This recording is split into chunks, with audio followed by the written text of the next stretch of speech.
Clubhouse. Do I have to be at the dinner? I only have some troublesome business in Pittsburgh I'm dealing with. I need you there. I wish I could understand the whole thing. You don't even like opera. Not so I've ever noticed. George, the opera is where society puts itself on display. Not just in New York, but all over Europe. And the leaders take boxes where they meet each other and their children court each other, and that is how the wheels of society turn. The Academy tried to stop the Metropolitan from being built. And they thought they could. But it'll be open by the end of October. If you decide to back the bet, you know you'll be taking on Mrs. Astor. And? Of course, I love that you're not afraid of her. I'm glad to be her friend, George, but not her lackey.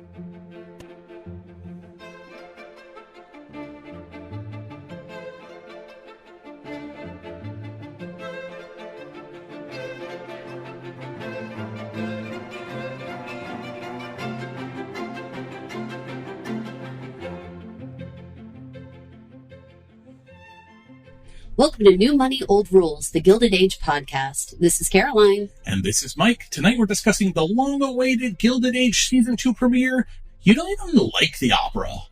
In my head, that's how it was originally intended to be read. I think that's how Lord Fellows would want it. People would lose their mind if George Russell had said it that way. God, Bertha, you don't even like the opera.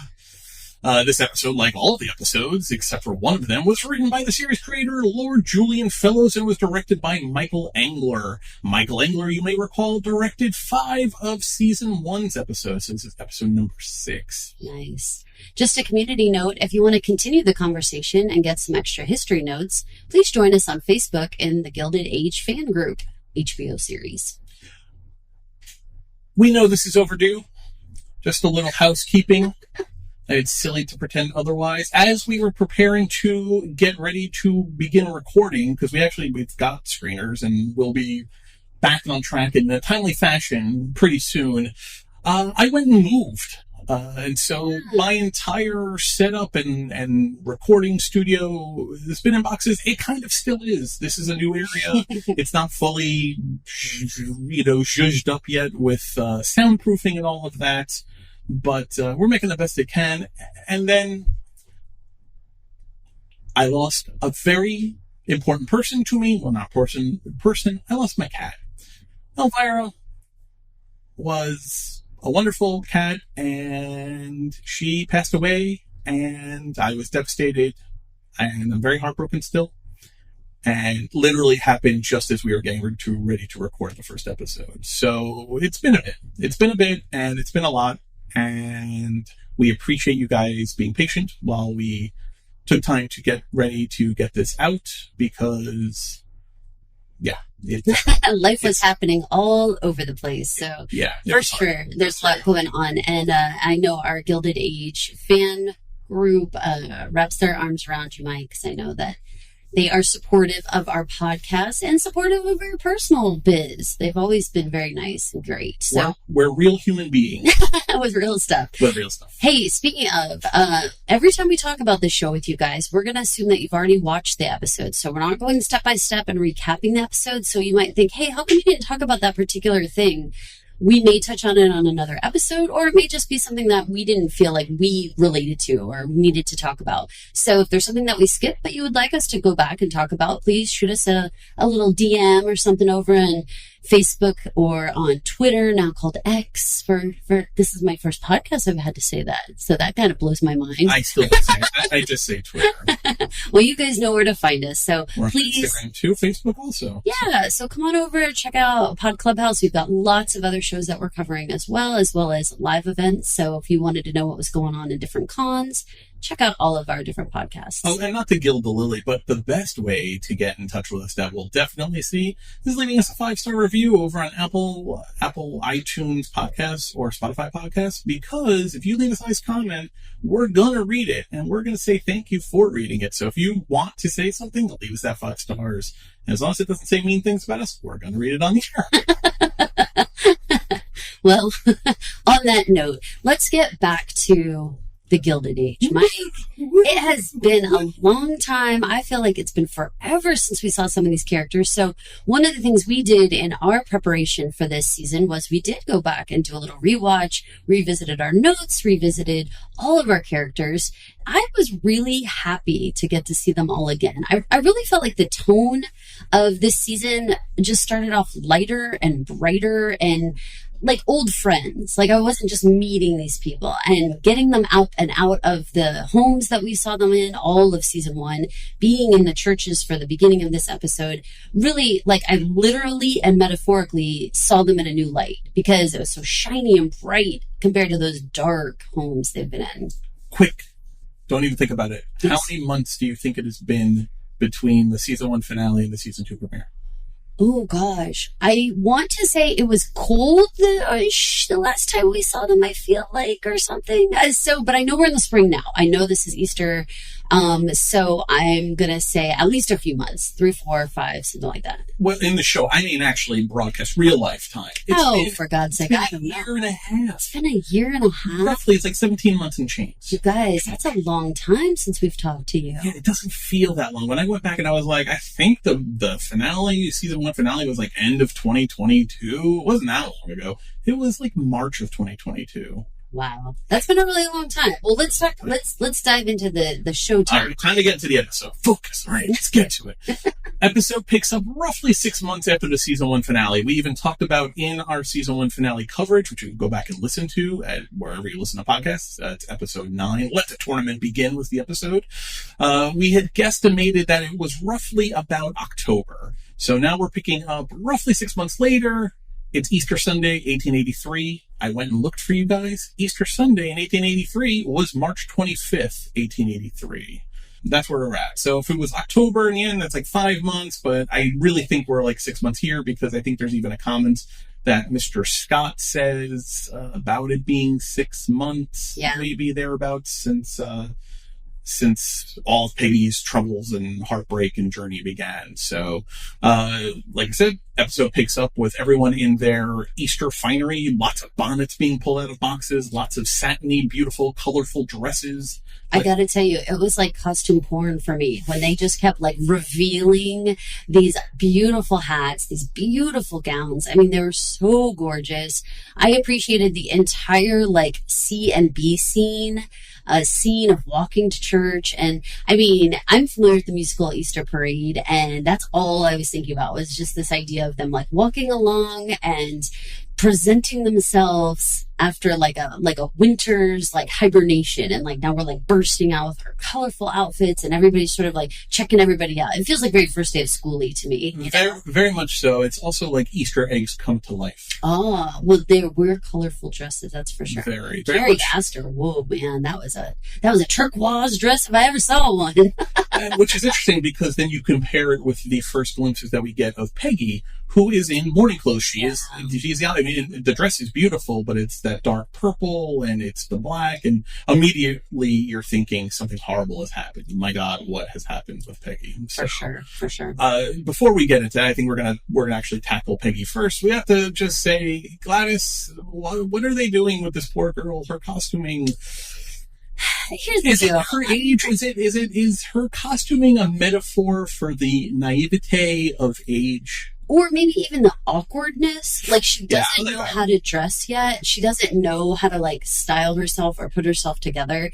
This happens throughout this entire episode, but I'm sure it's going to happen over the whole season. We saw her last season go from wearing her hair down and not being out in society to her now at the end of last season coming out, putting her hair up now. We discussed that a lot in season 1. If you guys want to know more about that, go listen to those podcasts. We explain a lot about how hair mattered in terms of where you were in society. So for her, wearing her hair up now, but just the colors and the combination and the fit, especially compared to her mother, who is just, I mean, Bertha is impeccably dressed, always. 24/7. And like cutting edge. Like, she looks so I just think amazing for now. Yes.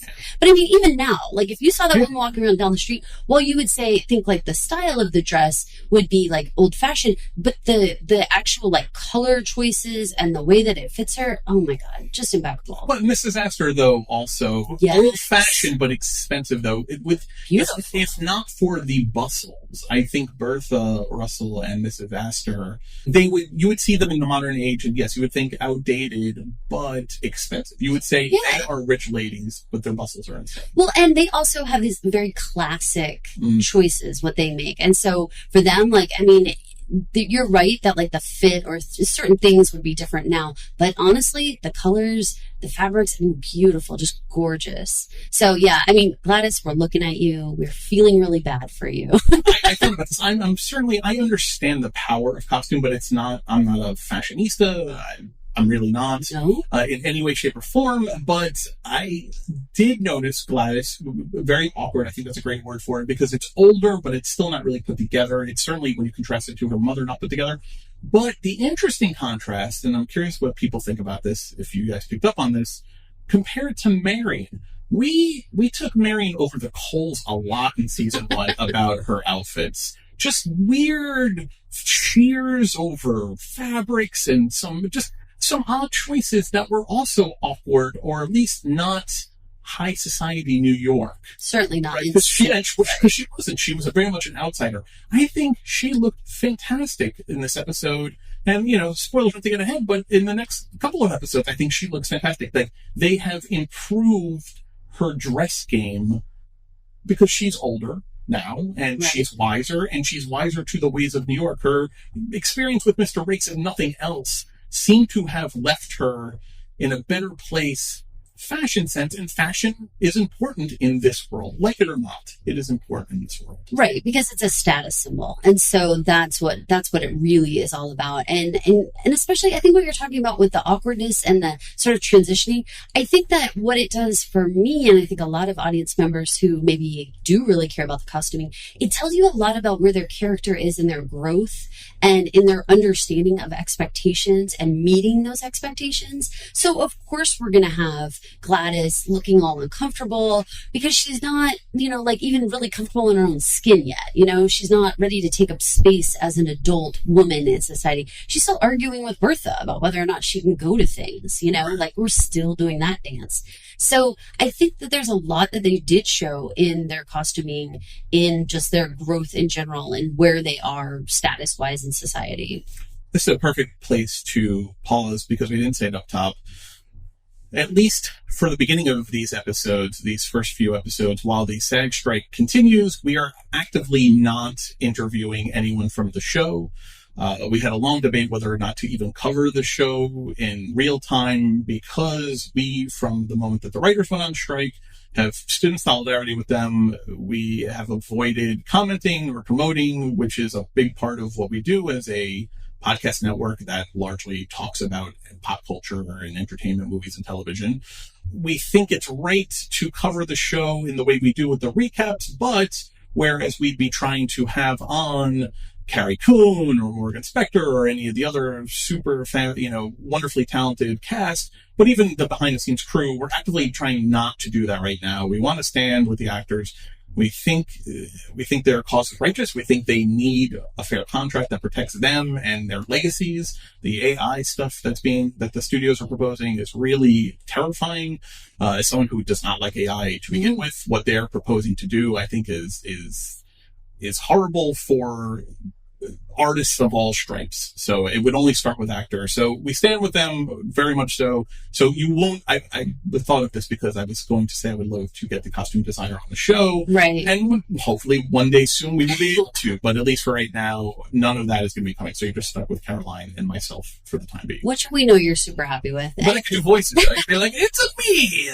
I don't know. So. Interesting. Religion entered the show for the first time in any kind of significant way. I feel like maybe they touched on religion a little bit in season 1, but Easter Sunday, you can't have Easter Sunday without a lot of church services. In the opening scenes, we see 3 distinct churches. We see Peggy's church in Philadelphia, which if any Philadelphian is listening, Do you know what church this was supposed to be? I'm a lifelong New Yorker. I know New York landmarks. I don't really know much about Philadelphia, so I'm curious if it was meant to be a particular church that we should know. There was a little bit of St. Patrick's Cathedral that we saw, which some of the servants were in. And then there was St. Thomas Episcopal Church, which is a beautiful church that gets largely overshadowed by St. Patrick's Cathedral because St. Patrick's is just a few blocks away down Fifth Avenue from St. Thomas Episcopal Church. But I want to talk about it a little bit because it's kind of fascinating for the show. So St. Thomas Episcopal Church still stands. It's actually on its fourth building now. The fourth church was built in 1914. So the church that we're seeing in the show is actually the third version of St. Thomas Episcopal Church. Why is that interesting? Because the church was founded in 1823. One of the founding families of it, William Backhouse Astor Sr., was one of the founding members of the church. So the Astor family is one of the founding members of the church. William Backhouse Astor Sr. is Mrs. Astor's father-in-law.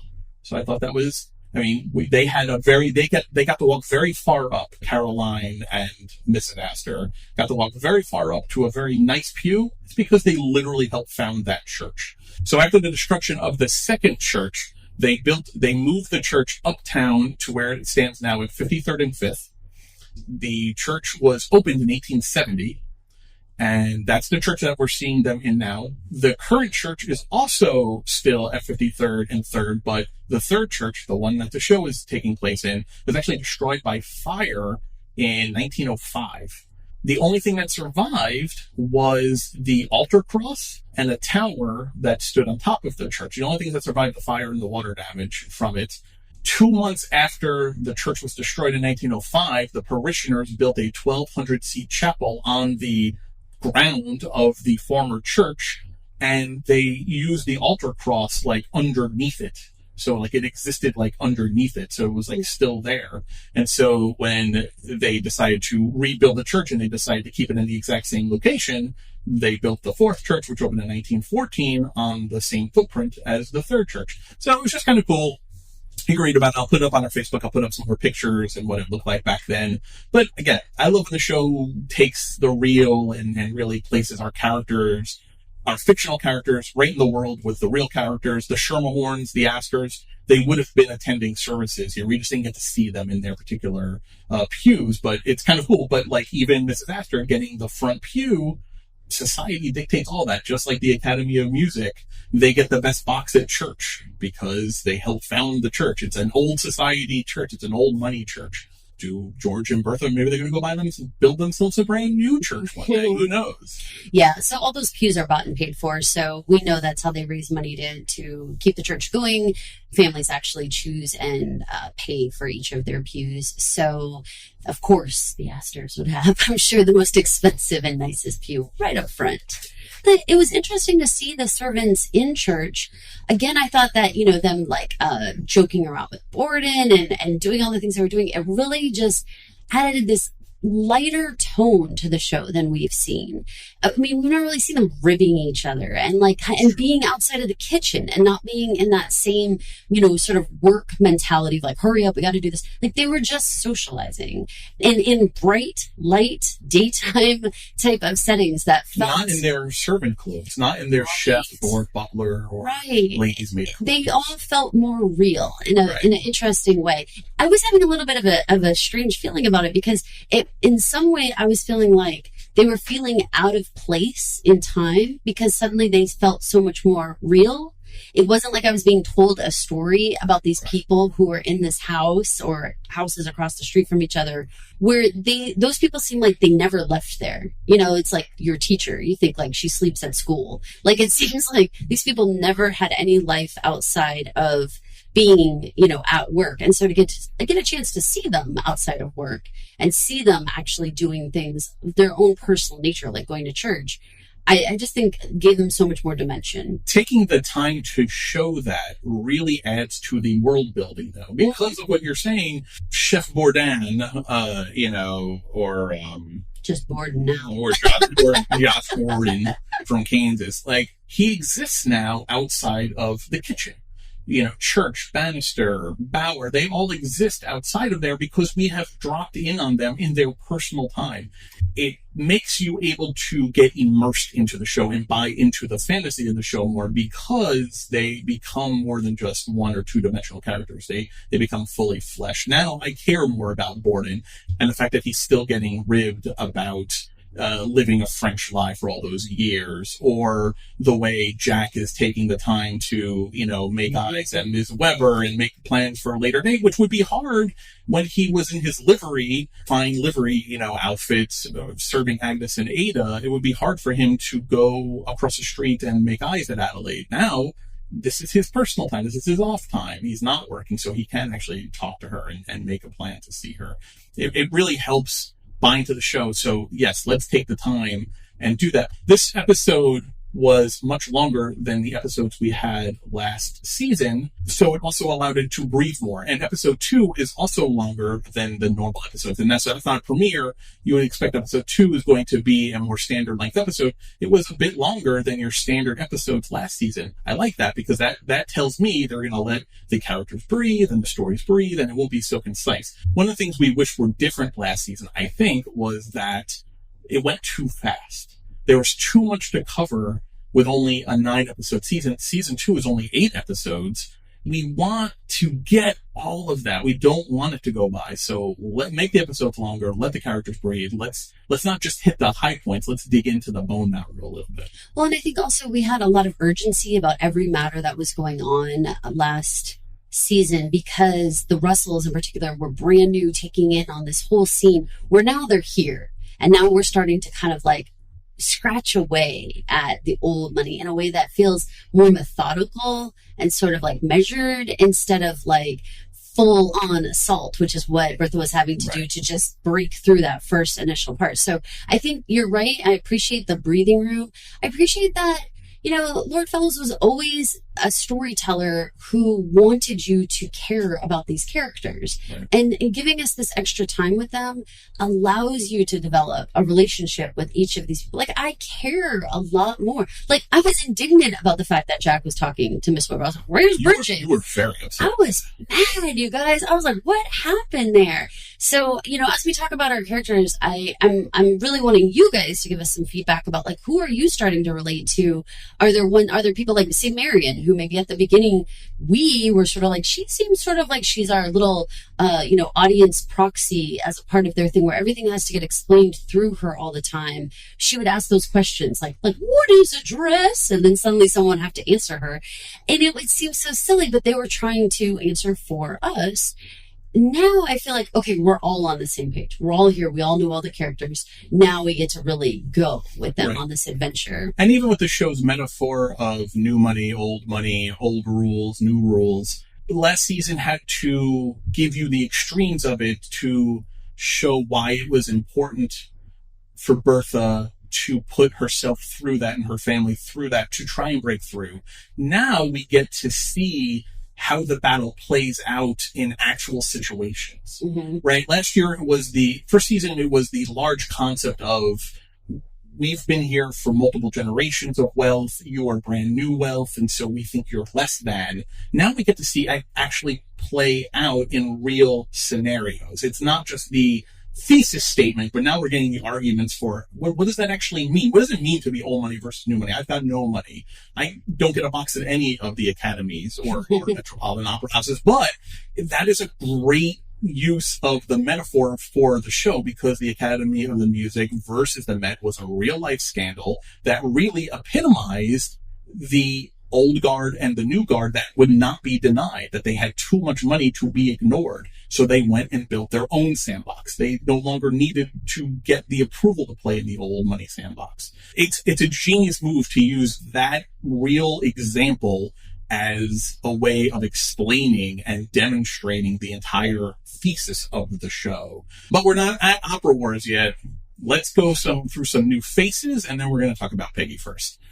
Season 2 of The Gilded Age will feature brand new faces to the show, joining the old faces of the show. Everyone's back except for Mr. Rakes. I don't think anyone misses that character.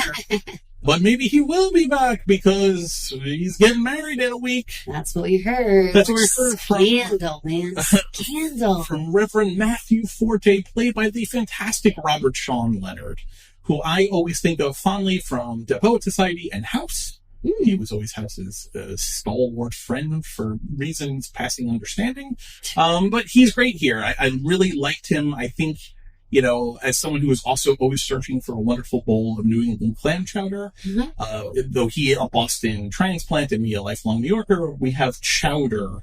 Oh, that's you would say chowder, but I say chowder to Bondas, but that thick, milky substance we are always chasing at this moment. So, you know, I got to tell you, so he's one of a couple of our new faces, and I have to tell you, as a whole, I really liked the casting and all these new characters, which that is pretty rare for me, actually. You know, sometimes when you get a season 2 and they bring in a bunch of new people, you kind of roll your eyes like, all they're going to do is take up scene time from the people we really care about. But the casting, I think, was really great with this, and the 3 characters that we're going to talk about, great. I really like the addition of them. Dashiell Montgomery, the nephew of Arnold Van Ryn, Agnes's past husband, played by David Furr, was talked about in the beginning in the church scene, and then we actually went on to meet him and his daughter Frances, 14-year-old daughter Frances. He is a widower. The show went out of its way to tell us several times him and Marion are not cousins, close, but not quite.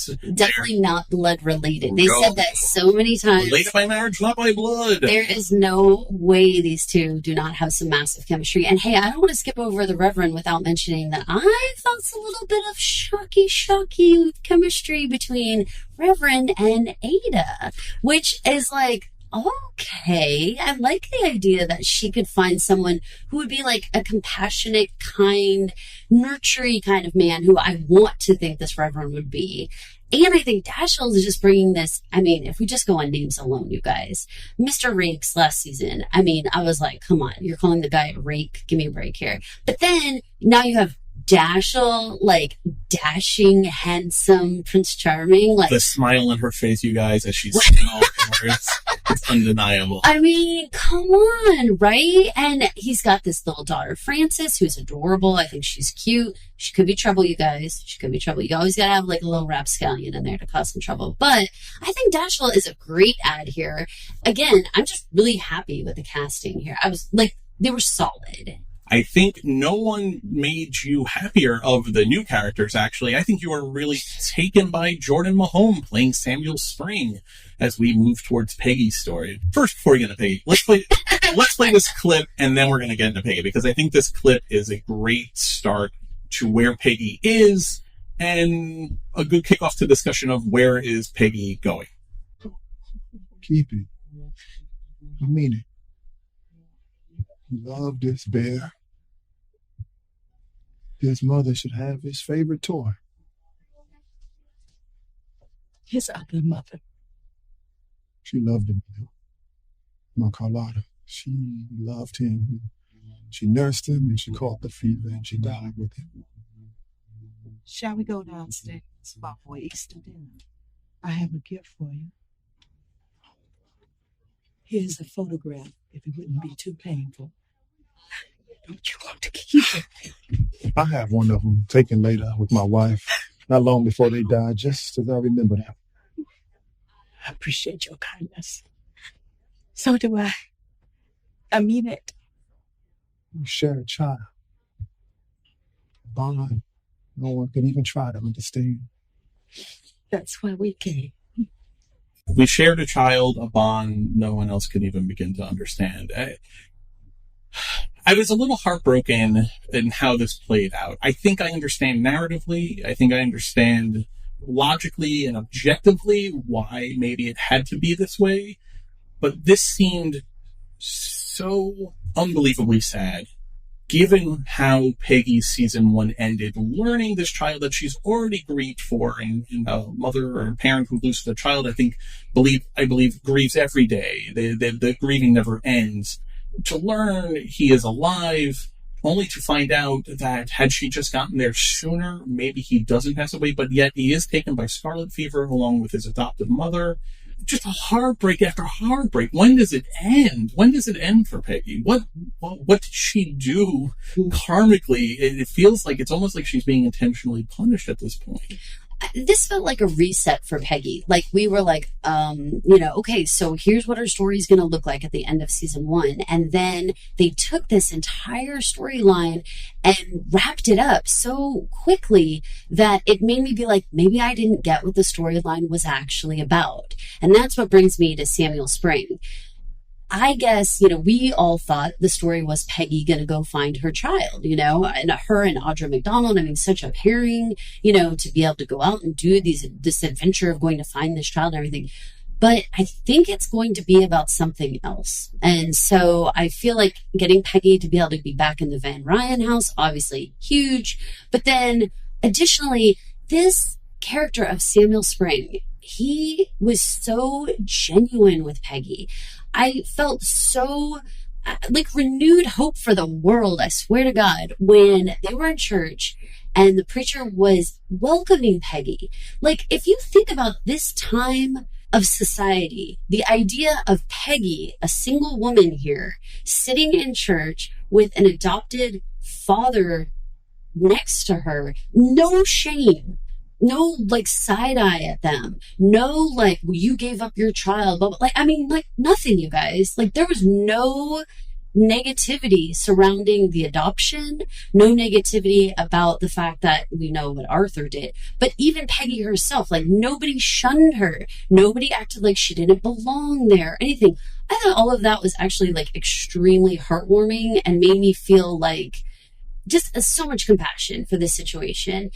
I really thought that Samuel was clicking with Peggy. I don't know how I feel about any of that, but if that's her story, if it's going to end up somehow that she's going to end up being with the adoptive parent of her child, what a really wild way of getting to that relationship.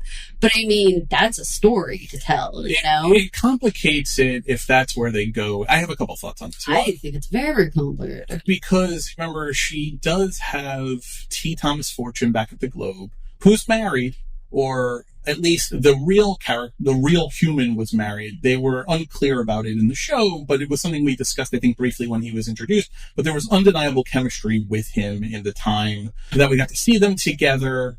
We know Peggy is returning to New York. She's returning to 64th Street. She's going to take up her job again with Agnes. So it feels a little bit like she's going backwards. What did she get after a season 1 journey?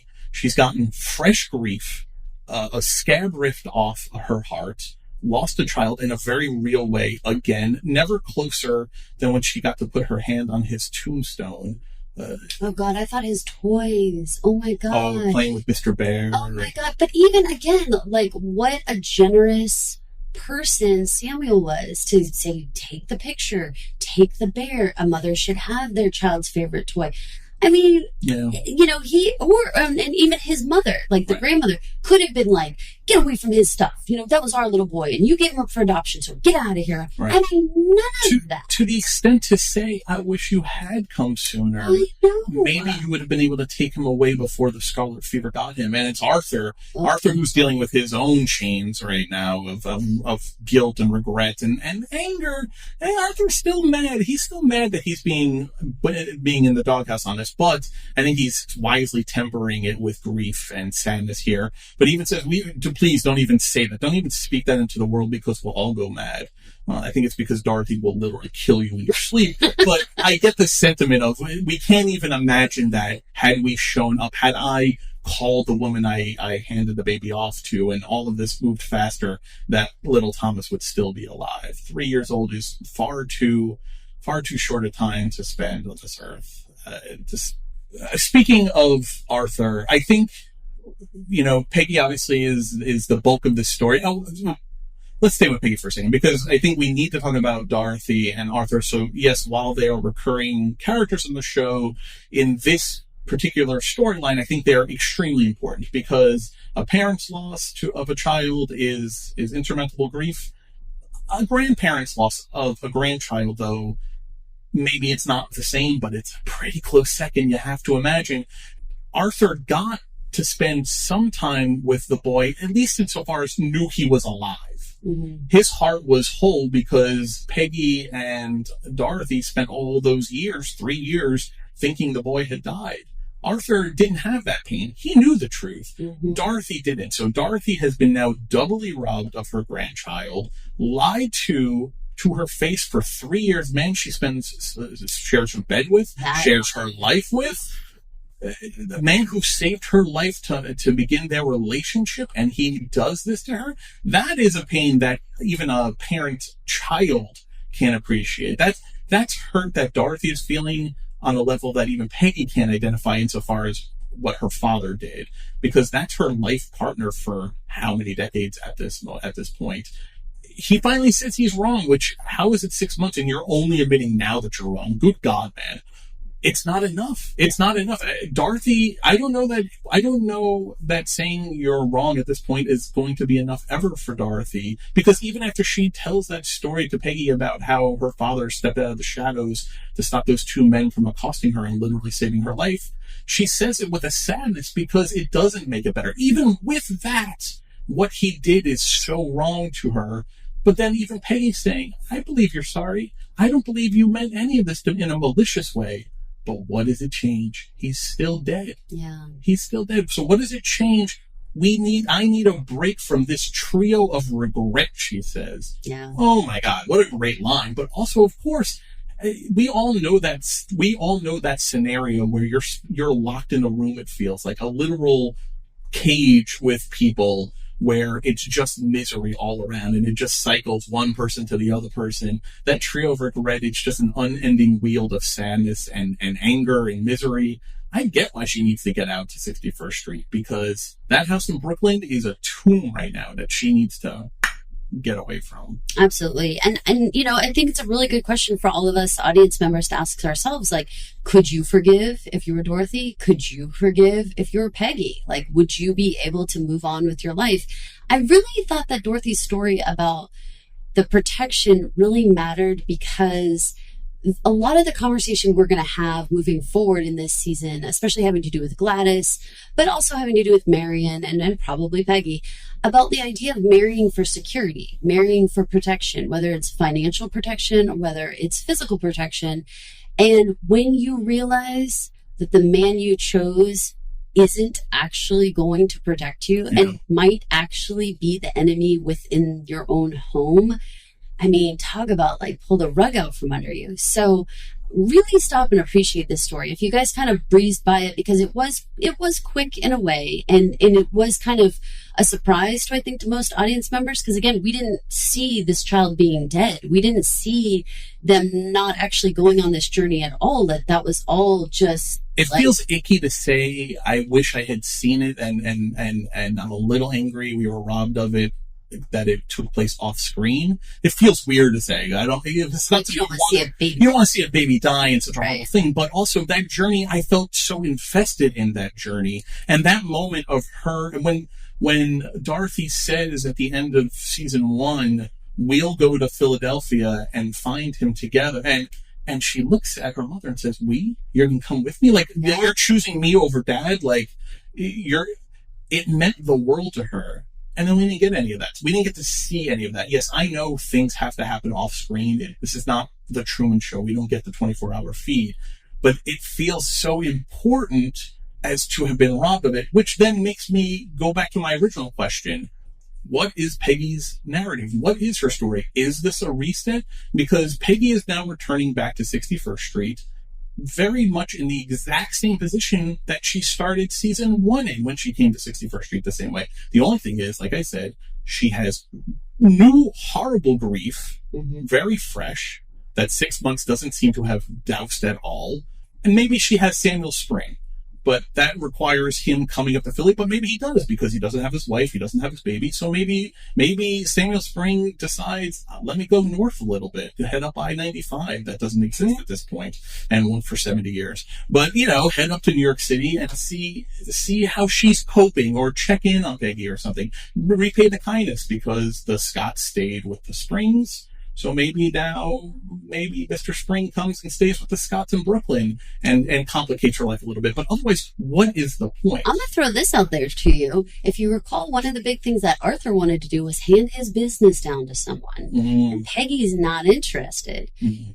Here we have Samuel Springs, who is had housed and loved his grandchild for so many years, and he's got this mother that he's also, I'm sure, providing for. Like, who knows what could get twisted out together. I do want to talk about what you said about the sort of doubling down on the grief, because I think you skipped a step in between. That was the really scary part. Grief, then hope.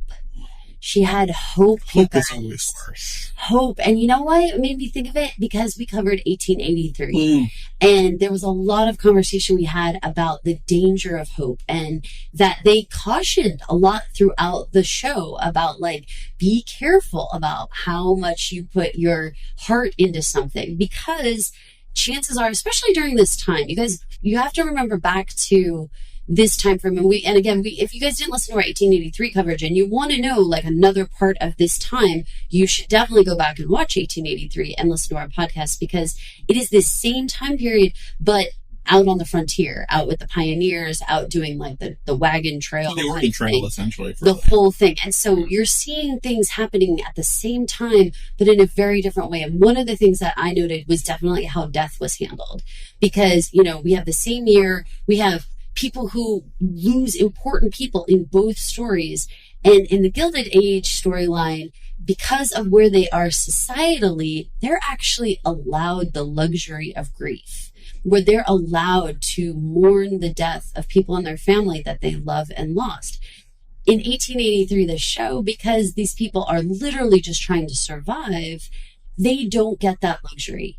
They have to literally barely get to dig a hole deep enough to put whoever died. Literally people stamping their foot if you're taking too long. Yeah, and walk away from them, and that's about as good as it gets for those people. And on the opposite side, we've got 6 months grief. We've got Mrs. Blaine with an 18-month grief. We've got these lengthy mourning periods that are respected by others, and it's okay. Mrs. Blaine grieving for her husband of some 20 years, who's only been grieving for 18 months. That's the context. That's the wild thing. It's not, oh my God, she's still grieving after 18 months. It's only been 18 months. She's ready to begin renovations and continue her life. But 1883 is the horse didn't stop. You gotta keep going. And so here she's almost being judged for not grieving for a full year and a half. And part of it, though, is again, it's the luxury of money.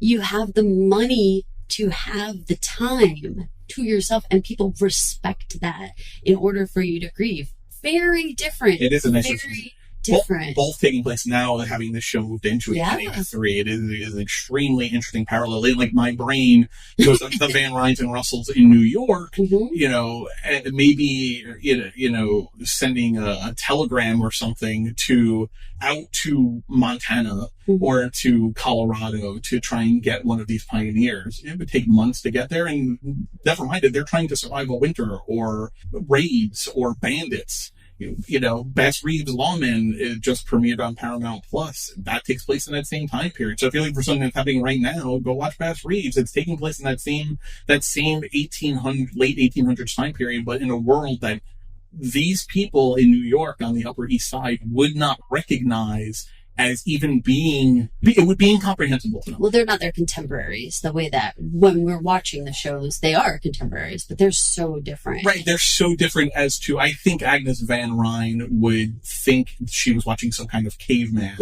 or some kind of less than human, the way the pioneers, the German and the Texan pioneers are moving up the coast, just because it is so aggressively brutal. And we did a lot of research into, is this really how it's like? If you start with 70 people trying to make it a place, and literally within the 6 month period that they were on their journey, it's down to 19, I think it was 19, 20, 21. They lost a full 2/3 to 3/4 of their traveling party. Right. And again, we talk a lot about it in 1883, but life expectancy, when we go back to the Scots, they're probably only in their 40s. I know to us, they look older. They might be in their early 50s, but you guys, they're reaching their life expectancy. Like, they don't have 20 more years for Peggy to have another baby. Right. So this might have been the one and only chance. So whereas, complicated. Whereas in 1883, these lines like this were set in 1883, I can have another kid. Yeah. Or there's a reason why I have 10 kids, because I'm going to lose some. Yeah. The idea, ask Peggy if she thinks she's even remotely ready to have another child now. In 1883, someone's got to take care of this family farmstead that we're trying to get to and build. So, just for you guys to be like super clear, if you're sitting here going, why are you referencing the year like it's something? It's the name of a show in the Yellowstone universe. So if it happens to be something that hasn't crossed your path yet, go check it out. Also on Paramount Plus, so you can go check it out. It'll like kind of fill out the world for you, I think. So definitely go check it out and come listen to the podcast, because we give you guys so much background on this stuff. Right. I think you'll appreciate it even more. I don't think I can ever forgive Arthur. I'm just letting you guys know that. I asked the question, do you think Dorothy could? Do you think Peggy could?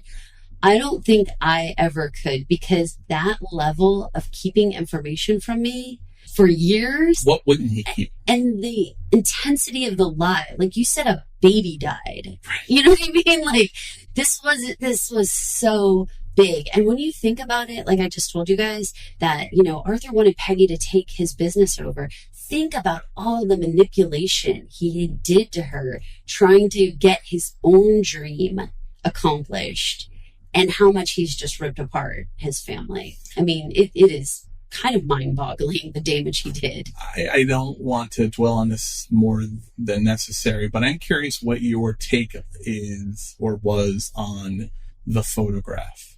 Peggy, I think, was absolutely right to come in and say, no, I'm going to take it to my room and keep it with me. And now it's going to probably go live on 61st Street. But prior to that, the conversation between Dorothy and Arthur of hide it away or keep it out and remember the child. It's interesting because it also plays into your grief and where are you in your grief? Something I'm going through right now is, do I want to be looking at pictures all day or not looking at pictures all day? It's something that I spend probably too much time thinking about right now. So it was a discussion that hit me in a very particular way at this very moment of, I don't know what the right answer is, but I'm curious what people think and how they think about it. My very best guess is that, everybody grieves differently. And I think sometimes you do want that touchstone of like seeing a picture or having something, but other times it becomes a distraction or it becomes something that you see out of the corner of your eye and it just immediately rips off. Yeah, it like portals you directly into grief. And so I think it is. It's one of those things that for my own self, and I talk about this with my kids a lot, about like protecting your own heart, like making choices to not put yourself in that situation. So for me, what I saw happening with that photograph is that Arthur and Dorothy were arguing about where this little boy's picture should be. And at the end of the day, what Peggy said is, this little boy always was and will ever forever be mine. He was never yours to take. Right. He was never yours to be involved with. And so this whole discussion about where he lives in your home, Arthur, is a non-starter, because this little boy is my little boy and I'm going to take him wherever I go. That was like the message to me about the picture, was like, stop trying to figure out where he fits into your life, because he's my life. I did love him. I'm glad you use the past tense. It helps to accept that a thing is finished and done with. The question is, what's next? The right man will come along. But I don't just want a husband, Aunt Ada. And anyway, who says he'll come along? He doesn't always. That's true. He never came for me. But I was very shy when I was your age, with so much less to offer. It would have taken someone rare to look inside my shell. If he didn't, it was his loss. Good night. Good night. Sleep well. And dream of all the wonderful things that are waiting to happen. Let's start with Ada there, because I think that last line, it would have taken a special man to get through my shell to see me, because of who Ada is and how she was raised and the very large shadow of Agnes that she grew up in. struck me as a little bit of foreshadowing. I think there's a couple of foreshadowing things, especially with the Van Ryn ladies, and I guess she's a Brooke.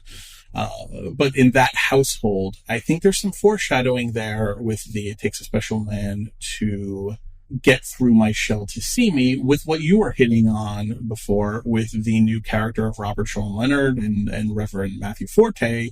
There's a little spark there. She was the one asking him questions when he came around, and she is the heart of the show in a lot of ways, but she's definitely the heart of that Van Ryn house. Mm-hmm. And so it's not out of character for her to be inquisitive with a very genuine, lovely smile on her face and asking all of those kinds of questions. She has that like childlike curiosity that, in a very sweet way. It's different. Sweet one. Right. And it's different than Marion. Like I said, like last season, they used Marion's naivete to give her an opportunity to ask questions like on behalf of the audience. Whereas like Ada is doing that. But I believe when she's doing it, it really feels like it's just her natural curiosity. It's just, and like when they say, do you know Mr. Rakes? You know, you have Agnes say, absolutely not. You have Marion say, yes, we do. And you have Ada, who's always trying not to hurt feelings, trying to kind of just keep it like, maybe we do, like a little, like just trying to keep it a little bit. I watched that scene a couple of times. Again, another great example of some lighthearted moments that we wouldn't have necessarily gotten in season 1, but the show feels much more confident on its footing. So even on the topic of Sissy Bingham and Mr. Rakes getting married, they were able to make a really funny joke about it. No, a little, yes, you know, and then you know, Reverend Forte just being like, okay. So I would be hard pressed not to point out we have Ada. Her love life and her lack of a marriage was I wouldn't say a theme, but it was something that came up several times in season 1. Who would ever want to marry you? Was always kind of Agnes's take, because she can be a little cruel and mean-spirited, as Marion is going to tell her in this episode. But isn't it Ada's turn? And it's interesting because this conversation between Marion and Ada I thought was interesting because we spent so much time. Well, I don't know how much time we spent, but I know we spent time in season 1 talking about, isn't Ada possibly Marion's future that she's staring down? Ada is a cautionary tale in this world. Gladys has to find a husband or she'll become an Ada Brooke. Marion has to find a husband or, God forbid, she'll become an Ada Brooke. That is the worst outcome, but it's also Ada's life, though. And so Marion and Ada here having this conversation, it's funny hearing Marion say, I don't want just a husband, which she's always stuck to. I don't want just a husband. She says in this episode, I don't want to be put in a cage. Now, that's in the conversation context of her having a job that she had been keeping secret. But I think for Marion, I don't want to be put in a cage is kind of her life motto. Husband, love, career, society. She doesn't want to be put in a cage.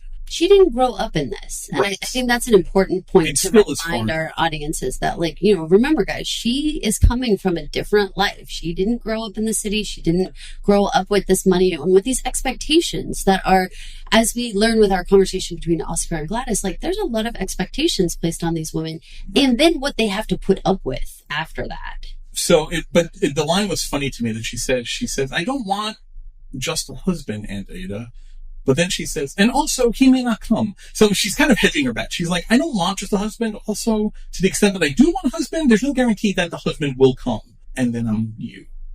Mm-hmm. Which, even Marion, as enlightened as she is on what a woman wants and not be in a cage, which, you know, compared to Gladys, who maybe it hasn't occurred to her, yes, the cage in which she actually may find herself, Marion knows enough to know that she actually doesn't want to be Ada sitting on the fire with Pumpkin the dog with her needlepoint with Aunt Agnes as her only life companion. She knows both of those things. She doesn't want to just be a wife. She also doesn't want to be Ada either.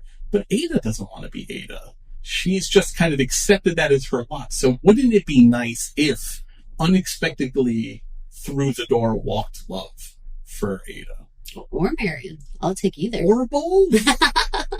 Yeah, I agree. I think the Van Ryn household's going to go through a lot this season. It feels like we've got some changes coming. It makes me a little nervous. Even as you were saying that, it's like if Marion becomes the Ada, then does Ada become the Agnes? And then what happens to Agnes? Well, so that's fearful to me because I'm like, what are you doing? In my notes, I have season plots, facts and guesses. Season themed fact, it's going to be the Opera Wars. Mm-hmm. I have 2 season guesses, though. One is Ada finds love. I think this foreshadowing and the introduction of a man who's right in her age range and experience. And can you think of a more gentle, at least on paper, human than the rector at the church? As far who's allowed to marry, but is also, a man of God. And let's all think like very good thoughts about that, because certainly there's lots of historical data that's like that could be a bad meetup, but he seems like a good guy. And he was always there for House, even when House did horrible things. He was always able to get him out of trouble. So you have to juxtapose that. This is a cruel world. We live in a cruel world. Peggy is testament to how cruel this world can be, what she went through with her son. Let's go to the very first line spoken by Ada in this episode and Agnes. Are you okay? Is walking to church too much? We should have gotten a cab. And Agnes saying, I've walked to church my entire life for Easter. It's what I do. But she's asking it. And Ada doesn't ask questions unless Ada's thinking there's a reason to ask the question.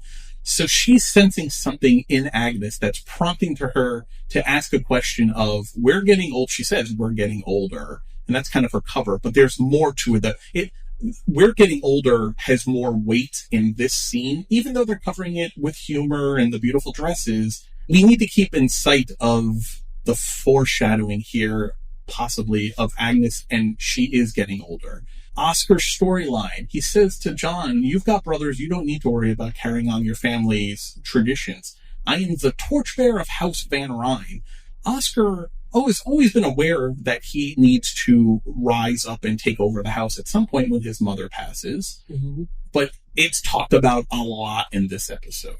There are signs pointing that Agnes's time may be running short, at least in the large scale of life. Also, maybe that explains the, even for Agnes, extraordinary explosion she has at Marion when she finds out that she is secretly working on Thursdays at St. Mary's School teaching the girls how to watercolor paint. That eruption of when you stomp on our name and drag it through the mud, now get out of my way, that's impolite and harsh and loud, even for Agnes. We've heard her yell many times on the show. That was next level for, I think, of her anger that we've seen unleashed, especially at a relative. As much as Marion has pushed her buttons, we've never seen her lose her cool like that. And I think as far as things Marion has done, like maybe trying to go off and marry Mr. Rakes, which maybe Agnes doesn't even know about actually the full story of, there's something else at play there. Agnes is also feeling her own mortality. The fact that she's even having that conversation about Ada and not just calling Ada adult and shutting her down, that the fact that she's allowing that conversation to even be had, I think says something. And you combine it with the Oscar, what he's feeling about that maybe time on the torchbearer house, right? There's foreshadowing on the walls here. And so if Marion is due to find love and Ada potentially is due to find love, and Oscar is starting to willing to step up and be the head of a house, is like, right. Be resigned to his role in his life that he always knew he was going to have to do, willingly or not. All of those are good things. Well, maybe not Oscar having to live a lie, but at least him stepping into the responsibility of the house that he knew he always had. The price has got to be paid somewhere. There's only one, the balancing of two loves and becoming mature to take over the home. That's paid with death. That's paid with death of the matriarch. It has to be. I'm not saying it's next week, but I'm saying if it happens, y'all need to be prepared and see the foreshadowing on the wall. I agree with that. And it would be a terrible, terrible loss to lose Christine Baranski. But at the same time, she's going to haunt that shit, though. She's never not going to haunt that house. I agree with you that the way that she snapped out so hard about the job really does reek of her feeling like she's losing the control, the hands on the reins of where this family is going. No, for sure. Her experiences of being forced to go to the ball at the end of last season. Her hand is being pushed around. Everything she holds dear, same as Miss Astor holds dear. Miss Astor, though, is a politician. Mrs. Astor understands. She wholeheartedly, as much as Agnes does, believes in the old ways. But Mrs. Astor also knows that as the head of the table, she has to play ball a bit. She has to be a little bit of a politician with her power. Agnes is able to be a zealot to the old ways, because she doesn't yield power, but she is a member of the ruling party. So she's able to just say with no nuance, this is how it is. I will brook no dissent. Brook no dissent on the topic, whereas Mrs. Astor actually has to be a little more nuanced, even when she doesn't want to give in. Yeah, Agnes. So a little bit of might be that she may just be stressed at her hand being constantly forced and being accepting of the Russells and all. She's being literally pushed from behind by the entire show and the entire world into this new age that she doesn't want to be in. But also, it was very out of character for her to snap that way, that hard, and then to be completely down geared on it just a little while later when Marion comes in and says, I did speak too harshly. Agnes needles it about her. She said, I'm assuming you're going to go to the Russells' dinner. I would say something, but perhaps that would be cruel and mean-spirited of me. So she's calmed down a bit and maybe realized that she lost her cool a little too much. If she was really righteous in that anger, she still would have been hot about it, but she had cooled down to sarcastic Agnes. There's something going on there. That's my point. There are signs all over this episode that there is something going on with Agnes that we don't know yet, and maybe it is just society changing against her will. She is the rock pushing against the tide, but I think it's something else. Let's talk about Oscar for just a second. Let's delve into him a little bit, because he does have a lot going on in terms of this pivoting that he's doing and trying to figure out where is his place right now. He had the relationship with John. We see this whole situation that happens at the bar after church, and that situation was so heartbreaking for me. When he came stumbling into the house and all the women are screaming. Oh my gosh, the responses, all the screaming and just salves. The whole I don't even thing. know where our salves are. That's how unpacked I don't even know where my salves are. Don't worry, there's always a first aid kit at Pod Clubhouse. No worries. But the whole thing just felt so painful. And the line that really got to me when Oscar was talking with John was this whole concept of lying to yourself versus lying to others. I was really grappling with that. Like, first of all, is everyone in either category? Is everyone either lying to themselves or lying to others? Or is there like some middle ground where you're living the super Oprah authentic life? Maybe you are. Or you're just lying to everyone. Or you're lying to everyone, including yourself. Who knows? Depending on the time. Who knows? I'm curious for our listeners, like, what do you guys think about this? John thinks he is righteous because he's not lying to himself. He would just be lying to everyone else. And Oscar's saying, I have to lie to everyone else, but I'm going to be like kind of true to myself, even if I have to sneak around. Right. I don't know. I don't know what you're supposed to do. This is such a rock and a hard place for these guys. I don't know what's the right answer for them. The irony is with John, and Oscar calls him on this when he says that you have brothers, but there's a larger context there, though, of you are maybe not the height of society anymore, but you're still in atoms. Mm-hmm. And you still have society to thank for the cover you are given so that you can have this very righteous feeling of, I won't compromise who I am. If you weren't in atoms, you would have to compromise left and right for who you are. Mm-hmm. So you wouldn't be outside in the church, courtyard area strolling with your beautiful new bow. No, and yes, so I'm sorry. Well, the whole thing.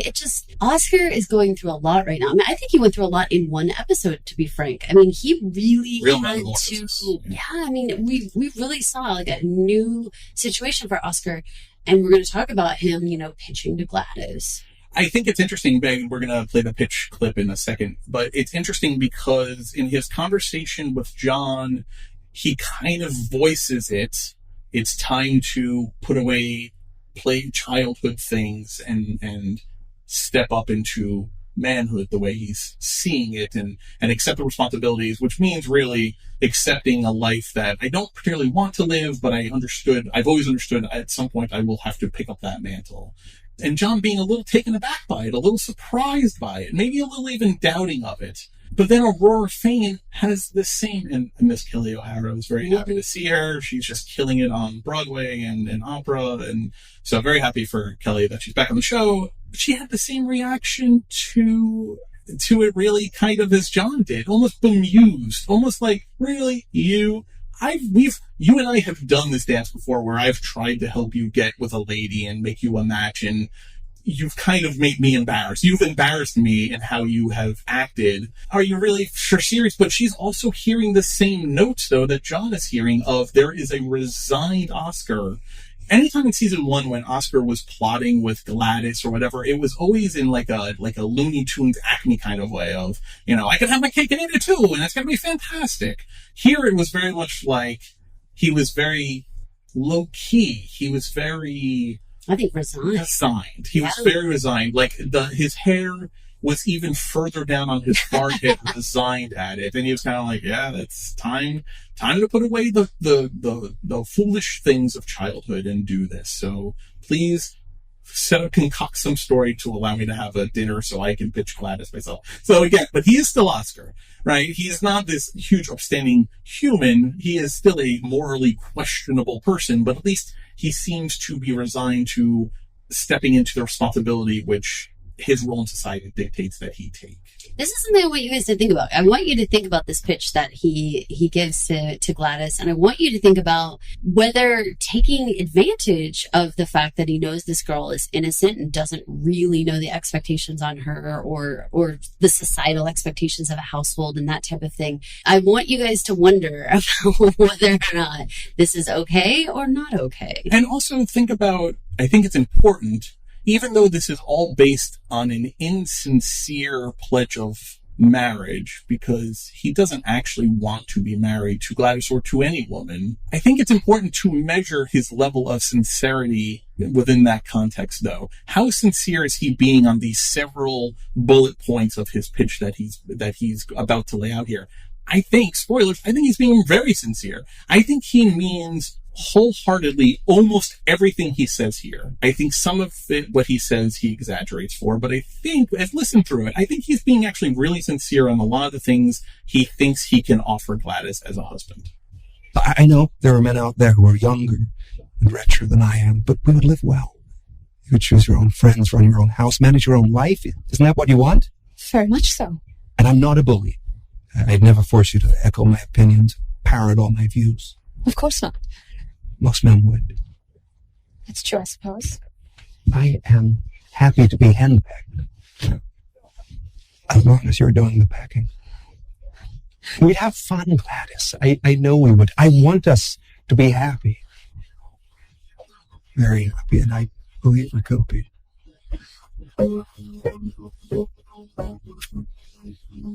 Don't answer now. Just know that I love and admire you more than I can say. More than I've ever felt for any other woman. But you don't know me. Not really. I know you to be intelligent and fine and independent when you're allowed to be, and witty. You have every quality that I admire. Too. Shouldn't you be saying these things to my father? I'll worry to it. Oscar? There are portions to this, going back to my conversation about finding someone to protect you, whether it's financially or it's physically protecting you, that's a lot about what's going on with partnering up with anybody at this stage of the game, right? So Oscar needs the protection of being in a heterosexual relationship. He needs the protection of Gladys. When he says, I love you, I honestly think that while it's not the type of love that we would all consider to be very sincere, very genuine, romantic/sexual love, I think he does love her from the standpoint of we can be best pals. Like, we can protect each other. I have the know-how of what you're supposed to be doing in society, and I will let you do your thing. Like, you don't have to bend down to me and do anything in particular. Like, I am going to be cool, and we can have fun. We can laugh, and we can be together. Let's compare that to Agnes, who says she wasn't even on a first-name basis with her own husband. We have heard in season 1, there was insinuations that there was abuse going on there, big time. Ada saying Mr. Van Ryn was not a man you'd want to be left alone with. I mean, guys. So again, when we think about Oscar and who he is and what he represents, there is a part there where it's like he is taking this girl who very much doesn't know better, and creating a scenario that looks really good for her, but she doesn't know what she doesn't know. Right. She doesn't know this would be a sham marriage. She doesn't understand that she would have to be okay with her husband either inviting people into their home or him being gone, and she doesn't know where he is. She doesn't know those things. But I think what the package that he's offering, the security package, is real. That is genuine. Keep the money safe. Keep your family name safe. You don't have to be pushed around or, in any way, whether it be physically abused or even just you can say and do whatever you want. Important point here is her not knowing what she doesn't know is when he raises those issues, she says, well, of course. And he says, no. Most men are not going to give you that deal. You won't be allowed to voice your opinions and have thoughts. He says to her at the end, it was something I actually didn't catch the first couple of times I heard it, but I heard it when I pulled the audio. He's listing the things he likes about her, that she's intelligent, that she's fun. Fun comes up a couple of times in the pitch. He says, you're independent when you've been allowed to be. He sees Oscar, who he very much understands how society works, but there are restrictions on him being a gay man in this world and also being a Van Ryn, which is moneyed, but not as moneyed as other moneyed people. So he's a little looking on the outside looking in. So he understands independent when you're allowed to be, because he understands that she's not been allowed to be those things. And he also understands she won't be allowed to voice her opinions freely. She sees what her mother is able to do and that her father, I want to say tolerates, but because they have a real partnership, she has grown up in a house that does not reflect the majority of what this high society acts like. She has grown up in very much an outlier existence where there is a Bertha Russell who very much has a strong voice and an independent voice, and that George actively, he even says in this episode, encourages and like kind of prods on. Like he's kind of like, he's like, yeah, baby. Like that beard is smiling, Yeah, no, he enjoys her taking on challenges and he wants it. Like he really likes it. I feel like the part that is painful to me for old Gladys is that she is so stuck on getting out from under her mother's thumb that she truly doesn't see the cage door closing behind her. Yeah. And that, for me, as a woman in the world who, when you see stuff on Facebook that's like, younger women, if you're afraid in public, you can come to me and just be like, Mom, I didn't see you. And I'll act like I'm your mom and we can start talking. Like, there's a protectiveness that I feel towards Gladys that's like, girl, you don't understand. Like, you want to bust away from your mother so bad, but you don't understand what it is to have a thumb on your neck for the rest of your life. It's an interesting conversation for Bertha that if we were able to sit down with Bertha Russell, the character, after all of this is said and done, and talk to her about what could she have done differently to not alienate her daughter so hard that she wants to run so far into the gilded cage that she doesn't even see the bars around, to get away from her mother, who she finds overbearing and overprotective. There has to be a better way to modulate how Bertha has treated her, because the conversation at the dinner table about the opera dinner, the concocted lunch, no, not the opera dinner, because opera dinner is why she can't go to Aurora's welcome. It's for Cousin Dashiell. That conversation that I can't go to Cousin Dashiell's lunch that Aurora's famous to run because I have to be at the house because that's the night of my opera dinner. That's the day of my opera dinner that night. So, which is the whole reason Aurora is setting it up that way. That whole conversation of who's going to protect her, because George says, well, she'd go with Miss Brooke. Surely she'll be invited. Will Miss Brooke protect her from all of the men she shouldn't be with and have contact with, suitors? You didn't need to say that. Everyone knows you don't want her to be with the wrong guy. But every time Bertha says that out loud in Gladys's presence, she's just ensuring she is going to run into the arms of the very wrong suitor. And you know what? Oscar may be, from Bertha's standpoint, very much the wrong suitor. Not enough money, not enough status. Children that will not be happy in any way, shape, or form, that Gladys will have to do all of the work for. The Van Ryn line has to continue. Oscar understands part of this duty is Oscar has to have children. Yeah. He just will not be involved in their raising at all. John Adams will have a child at some point that will have an Adams name. He will not be involved in its raising at all. That's how this works. Because then you're not the torchbearer, you're the final. I get it. Yeah, but I'm just. No, I think Oscar understands a child will be born of this. It has to be, because otherwise it dies with him. And I think even for Oscar, who doesn't seem like he's putting up prayer candles to the ancestors, understands that is a stain upon his reputation that he can't allow to have. So, but all of this saying, like, Bertha, in her strong efforts to protect Gladys from convorting with the wrong type, is almost ensuring that's exactly what's going to happen to her. There had to be a better way for Bertha to modulate that all of these years.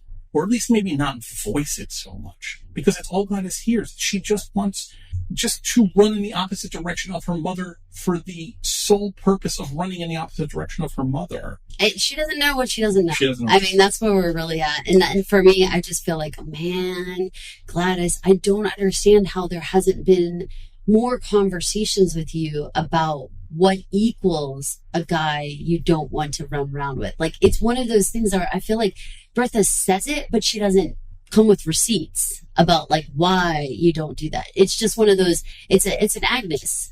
These are the rules and you should follow the rules. And it doesn't matter what the reasoning is. But if there would be some explanation for the Marians or for the Gladyses, maybe, just maybe, they fall in line, because maybe there is real danger in going with the wrong people. I want to give props to Thaisa Farmiga. Apologies for not saying that name right. I'm positive. Who plays Gladys? When, towards the end of the pitch, he grabs her hand as he moves closer, she does this swoon motion. She's very taken by his overture here. And it's like her eyes kind of roll up, and not in like a negative way, because I don't think she's attracted to Oscar. I mean, she kind of avoids him several times in this episode, where to the point where because he tries to approach her after church. And so, but she's like, if I don't look at him and make eye contact, I don't have to talk to him. But he finally, through these machinations, the clip that I played also starts with him confessing that he arranged her to throw this entire thing purely so he can make this pitch in person, because he knew her mother would never allow him to have done it. And she's like, what? She's scandalized. But not mad. But the words work so good on her, even though all intents and purposes she has shown that she doesn't seem to really be into Oscar. I don't think she understands or gets that he is gay or whatever. I think it's just not her cup of tea. I think he's old. I think he's so old for her. I mean, she's so young and new. Right. Look at her and Carrie compared to Oscar. Oscar seems like their dad. I mean, he hangs out with George, really, like... Right. He's a banker. Right. She wants the boy that got sent to Venezuela. Yeah, he's also a young guy. I mean, it makes sense. That was her cup of tea, right? Someone like with her peer who had prospects. When he grabs her hand and he has said the right words and they've finally gotten through, and he makes the motion towards her and grabs her hand, very little bit of face acting. She kind of swoons a little bit. And then she kind of composes herself and she says, well, should you even be saying these things to me? I feel like you should be saying them to my father. But see, even just talking about that for just a second, should you be saying these things to me? Guess what, Gladys? You should already know the answer to that question. Right. Why are you not being taught the rules of what should be said? Instead, again, it's like she's just being transferred from one cage to another cage. Right. Like, but is that Bertha's failing, though, for not sitting her down and saying, that's what I'm saying. Men will corner you. Yes. And let me explain why. If I'm there, you have me as a buffer. If I'm there, you have me as a wingman. You can get out of uncomfortable social situations by saying, my mother wouldn't let me talk to you. I got to go with her. But here's the other thing I want to talk about. I want to talk about the idea of low-key stalking / consent here. She has said no. She is not looking you in the eye, Oscar. She doesn't want to do these things. There is a whole, part of this whole conversation, and that we are not the people that are going to go super in depth in this, but just for audience members, there could be people who would feel very not cool about Oscar just from the standpoint of Marian. Everyone has made their wishes known, Oscar. Marian's not very cool about it. She says a couple of times in this episode, wait, Glad... do you even like her? What are you doing? The Gladys thing has already been resolved. Yeah, quit it. Good day, sir. You are she Willy Wonka him. You are not the good day. You touched the bubble fizz. Mm-hmm. We'll just have to clean the ceilings now. Good day. The walls. The walls. They're going to clean them. You didn't buy the bubbles. You and Christus are the same. Good day. That's right. So, all of that being said, Oscar is complicated, but I'm interested, are you excited to be following? Because it definitely seems that, I was thinking about this show started off, and I feel like we were packaged that Gilded Age was going to be Marion Brooks' story. Oh, yeah. And that we were going to learn about the Gilded Age through Marion Brooks' story. And even before season 1 ended, yes, it was very much about Marion's story, but really, it was really Bertha's story. And Peggy's, and a lot of other people's. Yes, but as far as main thrust goes, I feel like the show ended up being very much Bertha's story because of her position and able to go toe-to-toe with Mrs. Astor and take on the system I understand the system, and yet I am going to try and crash the system. True. Season 2 seems much more diverse because it definitely seems like it's going to be Bertha versus Mrs. Astor via the Opera Wars, but it also seems like it is going to be Peggy and Marion and Ada and Oscar. Who thought Oscar was going to end up being maybe a main thrust story, but are you excited for it? I am, because I think that all these people bring up such different challenging obstacles within this time. Like, we have Ada, who would be decidedly a very old bride if she got involved with the Reverend. We have Marion, who, again, is one of these naive innocents who just has no clue how to, when they talk about, you can run a household, Mary could not run a household. She does not know what's what. I mean, she couldn't do these things. She can't run a staff. This is a strange thing for me, but I have 3 special needs kiddos. We have helpers for our kiddos, which requires me to kind of run a staff, which sounds kind of strange as just like a mom, but it's true. And it's complicated, and there's a skill set there. And I feel like people like Agnes understand that, but the Gladyses and the Marions don't yet, and they don't really understand what it takes to make it all happen. Shout out to Blake Ritson, because I think who plays Oscar, one of the double-edged swords of now seemingly going to have a larger role is you're going to have a larger role, and that's more show you have to carry on your shoulders. And I think he had a great episode. Mm-hmm. I think the heartbreak, it's kind of a 1-2 punch after church where he is very much aware Gladys is not looking at him and staying away from him. But then he has to suffer the indignity of seeing John stroll laughingly with that man, the new man. Then he goes to the bar and then has to suffer what sounds like a baiting beating in the alleyway. Mm-hmm. But then he comes in, and when he just nails, he's bleeding, he's disheveled, he's clearly been jacked up in a bad way. And his first words are, I haven't showered. I can't come to lunch. I haven't showered. Yeah. He just nails it. He nails it. And just a great episode. Great episode. He collapses right after him. And he collapses right after him. But then just the transformation, the metamorphosis in just this one episode is great. Really excited to see where this goes. I don't even know that I care that much about Oscar's story, but I like how he's portraying it. And like I said, though, he is representative of a slice of the pie that we don't get to see also ever played out. And that's the thing. So that's what's interesting to me about these particular stories, is that each of them have their challenges. Each of them have their obstacles, whether it be age, whether it be expectations placed on them by their parent, because you have Oscar and Gladys both with overbearing mothers telling them what's what and how they should be acting. It's a complicated story, but I think that all of them play together really nicely and make it really seem interesting to start off a new season where you're like, whoa, we've got a lot of beginning threads for a lot of people. That's always exciting when you start a season that way.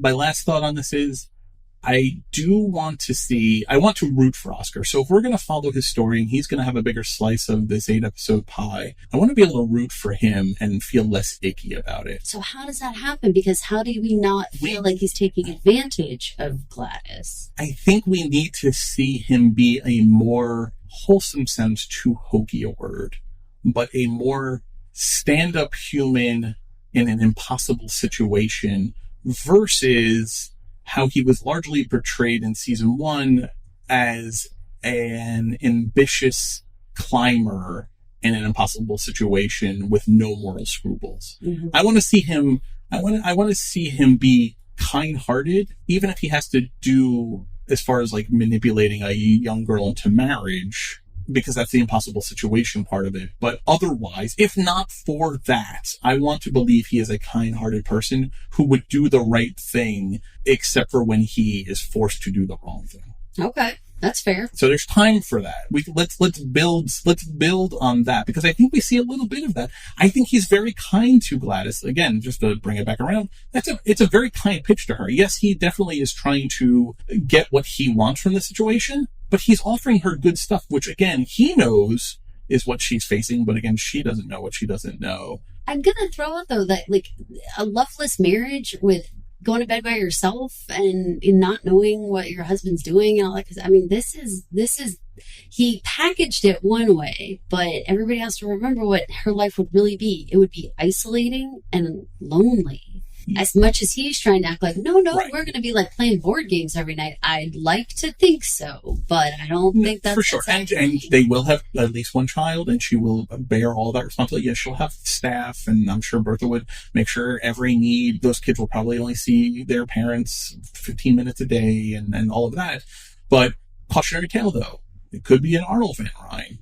It could be Mr. Brooke, who we never got to meet, but from all accounts, Marion's dad was nothing to write home about. Right. Not everyone is a young, sexy guy like Mr. Fane, or like an older, sexy guy like George Russell, like her dad, who is the male figure that she knows. Most of the men in this world are not George Russell. Even in George Russell's world, most are the Jay Goulds. I'm going to hire half the population to murder the other half of the population. Or the Trittons, who are just weak men who just want to, subjugate the masses for more money. She's been skewed by too good of role models in her parents. Interesting. Not reflective of the reality of the situation. I really hope that, Bertha is pushing so hard for the status and God, I know you're talking about Oscar being like a social climber, but for God's sake, Bertha is the queen of the social climber.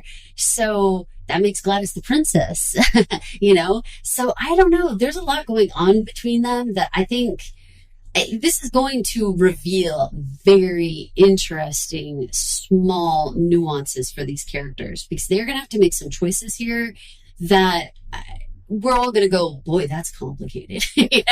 I don't know how they're going to do that, but they're going to have to do it. Speaking of complications, we've got George Russell dealing with unions now, which the irony, do you think that Lord Fellows got any inspiration from real life, perhaps? With all the writers and actors strikes? What do we think here?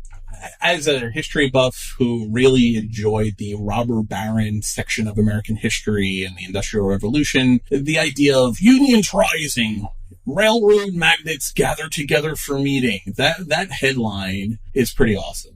And so the fact that we get this fictional George Russell, who is an amalgamation of Vanderbilt and Gould and a lot of the other railroad guys. Can I just tell you, when Vanderbilt was referred to as Billy Vanderbilt, I kind of melted in my couch. Sweet Lord. I kind of did.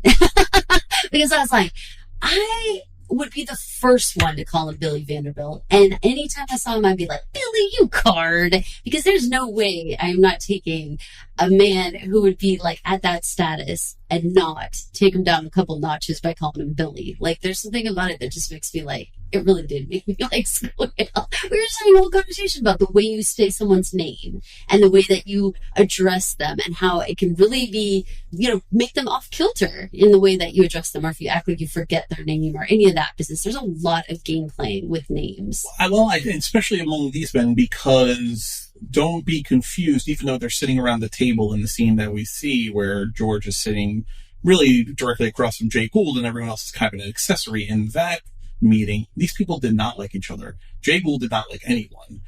By all accounts, he's a real asshole and truly brutal and ruthless. And the way he's being portrayed here is very consistent with all accounts of kind of how he was and how he pursued his business. It's interesting coming off of the railroad crash in season 1. And even though George was acquitted in his, leave this court with your name intact, son, and all of that. And so he's exonerated in that way. The workers died in that crash. People died in that crash. These are not safe working conditions. Oh my gosh. Do you know how much I laughed when he said, they want us to put in safety measures that would make a baby's nursery look dangerous. And that made me laugh so hard because we've all seen pictures from the early 1900s and things like babies in cages off the side of the building for fresh air, or, just all the things that they allowed children to do, or even child labor laws or 8-hour work days, or these things, like the way that they were just guffawing over them. And I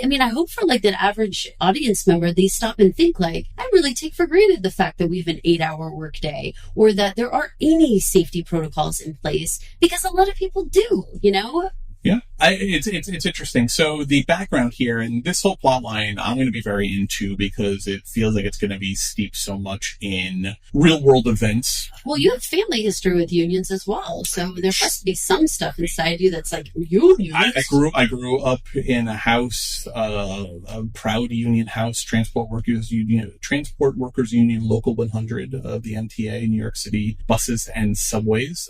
So the idea that Mr. Trenton, who George runs into after church, is being played here by Tony Carlin, is having union troubles and steelworker troubles in Cleveland, and George is having union troubles and steelworker troubles in Pittsburgh. And the fact that they've now elected this man who he refers to as Henderson, he seems to know what he's doing, which is George's worst nightmare. It's fine if they all just kind of bumble around, but as soon as they actually elect someone to speak for them with a brain, well, that's a problem. Let's get Billy V and Morgan, Jay Gould, let's get them around the table. Let's talk about it. And so we get that meeting. We get to meet Jay Gould, who we've heard the show talk about. They've stayed away kind of from the Vanderbilts and the Goulds because of the similarities to Bertha and George insofar as the Vanderbilts go, and as far as the railroad stuff goes with the Vanderbilts and the Goulds. But now they're bringing them together. They're throwing them together. Maybe that was the plan, was let's wait to season 2 and really get Jay Gould and that fantastic beard, and the same with George and that fantastic beard, and they just have fantastic beard conversations. I have costume porn and you have beard porn. Beard porn. I am so jealous of how dark Inspector's beard is. You are? All of his hair is like jet black. Chef kiss. So it's a board in. Good. Not me. I just want to be like that. So Jay Gould here being played by Peter Bradbury. Let's play the union demands clip because it's amusing. The things they're talking about, like you said, we take for granted now, but in 1883 they didn't exist. Gould, how are things going with the Knights of Labor? Better for me than for them. I should expect nothing less. But that's outlandish. The leader Powderly says he wants all workers to be in partnership with their employers. He can want what he likes, Mr. Gould, but he won't get it. Have you sustained any damage? Have you? This isn't a competition, Chaplain. Mr. Gould is not cornering the gold market. Mr. Russell is not bankrupting a railroad. For once, we're on the same side. He's right. Let us enjoy the sensation. Well, I tried to target my freight traffic and shut some down. But you didn't give in. I can't give in. The list of what they want will grow with every concession. Houses, medical care, less work, more pay. They want an 8-hour workday, for God's sake. Safety measures that make a child's nursery look dangerous. The point is, we can't back down, or we'll lose control of everything we've spent our lives building. For once, we must stand together and introduce change when we decide, not them. They're a rebel, so treat them like a rebel. It comes to help hire half the working class to kill the other half. That's where we're at. So a couple things to note here. The Knights of Labor, a real labor organization. It actually started off as a secret society-esque kind of thing. I'm going to read you their formal original name, which they ended up having to change. The Knights of Labor were actually officially called the Noble and Holy Order of the Knights of Labor, founded in 1869. So they really had like a secret society, and maybe I think only allowed Catholics initially, but I think then they decided they actually wanted to get into worker safety. That kind of was where their bent was. So where bent became. So they dropped the holy and the Catholics requirement and really became, it's actually the first organized labor movement of any kind really in America. the AFL-CIO or the Teamster, like, that didn't exist yet in 1883. I think actually the CIO actually might have been formed already. I have to check that, and I'll have that before the next episode, because I think we're going to talk a lot about unions. At this time, when you start at a George Russell factory, today, one of the first people you would meet would be your union leader, and you'd sign up for the union, and you begin having dues, and there are locals, and there are elections, and you go to meetings, and you are being protected. We see unions everywhere nowadays. It didn't exist. There were no protection other than, as long as you don't die and you continue to work for us, we're going to pay you whatever the salary is that we say we're going to pay you. Sick time, vacation time, workers' comp, workers what? You know, I'm going to hire the population to kill the other half of the population. That's where we're at right now. So things like the Knights of Labor, largely a failure. It actually spikes in membership really in the early to mid 1880s, but then they kind of share blame, and there's some questions about how culpable or not they are with the Haymarket riots and fires and violence in 1886, I think it is. So their membership actually kind of plummets. They're down to like 100,000 members, I think I read, by like 1883, and then they just limp along. They were actually formerly, the very last local dropped them in 1949. It was like a 50-member local, and then then they officially kind of went out of business. So they shone brightly for a very limited amount of time, but they did in fact push for the 8-hour workday. That was actually one of their main concerns. They had a bunch of other things, but the 8-hour workday and more safety conditions was a big part of it, which is what they're talking about here, especially in light of the railroad crash last season and the fact that these are tremendously dangerous jobs. Smelting iron and building railroads, it is a treacherous and dangerous job, largely kind of by trial and error. Yeah. You know, it wasn't like the height of technology that we would see today on the job if you were trying to, say, connect the Transcontinental Railroad. It was kind of like, hopefully we meet in the middle and we'll have a good spike and it's going to be great. Just wanted to drop one name there. They mentioned Powderly as being then the head of the Knights of Labor. It seemed really to be Jay Gould, who's working with or facing off with the Knights of Labor. And in fact, the Knights of Labor actually do eventually strike a Jay Gould-owned railroad. I think it's in 1885, so that hasn't happened yet, but they do actually organize a strike. Powderly is the head of it. His name is Terrence V. Powderly. He is the head for, I think, 12 years of the Knights of Labor. He was actually kind of against boycotts and strike. He thought it was a remnant of a heathen age. He thought they were uncivilized, but he's eventually brought around to the fact that they could be effective, and the fact that the Goulds and the Russells weren't willing to actually work with them until they felt the effects of these things.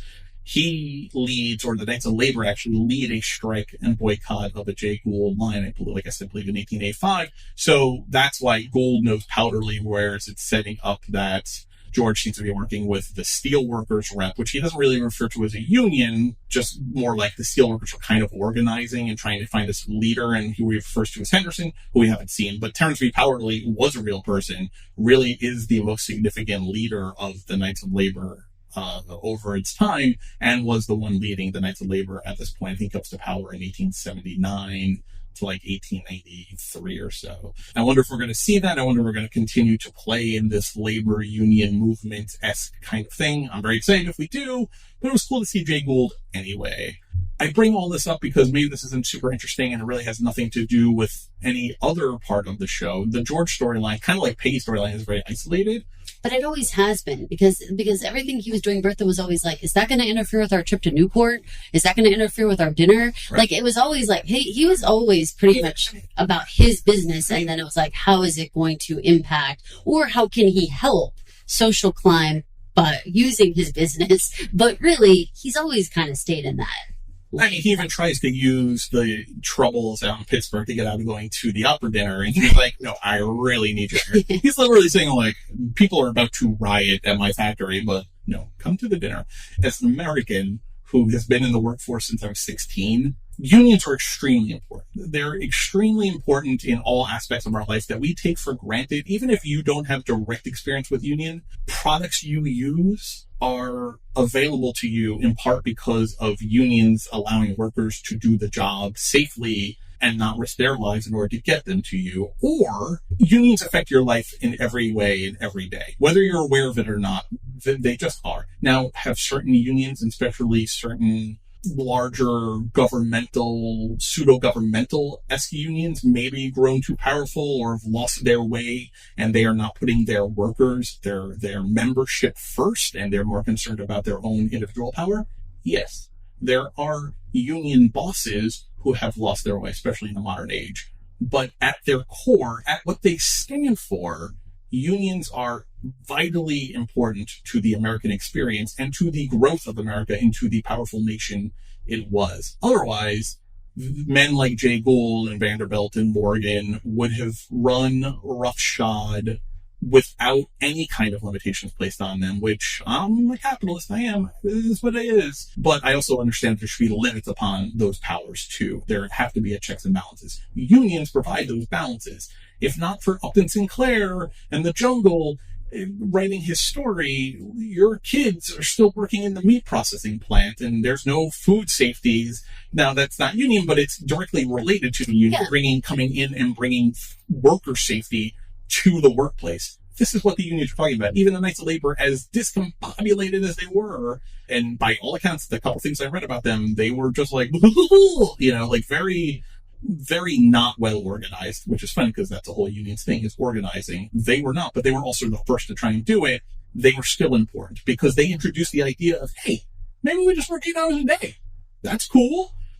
I've been sweating here. I've lost 19 pounds sweating in your coal mine today. Maybe 8 hours is cool. The bird died 3 hours ago, so maybe I get to leave. Unions. We would be lost without them in this country. So it's interesting. We're really here at the birth of we're in the cradle and birth of the union movement in America. So for me, I'm very excited about that. I'm going to step off my soapbox. I'm going to put it away for tonight. I want to talk about Patrick Page real quick. Do you remember Mr. Clay from first season? He's George's lawyer. He's in almost every scene. Yes, I do remember him.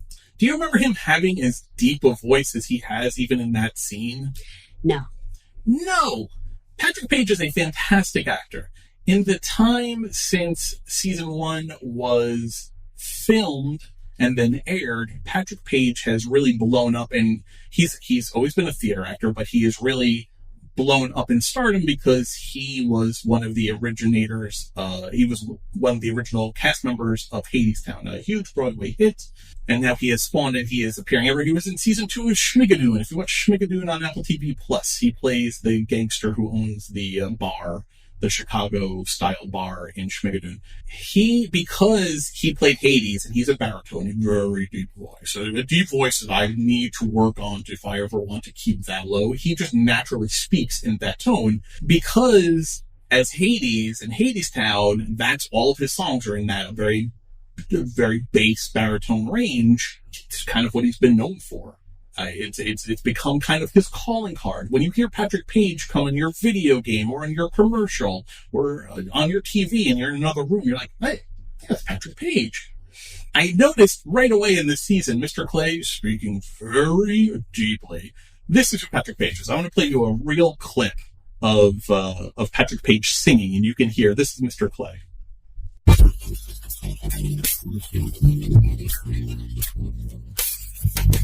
Why do we build the wall?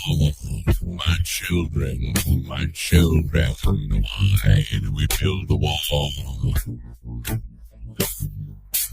Why do we build the wall? We build the wall. Because that's why we build the wall. We build the wall.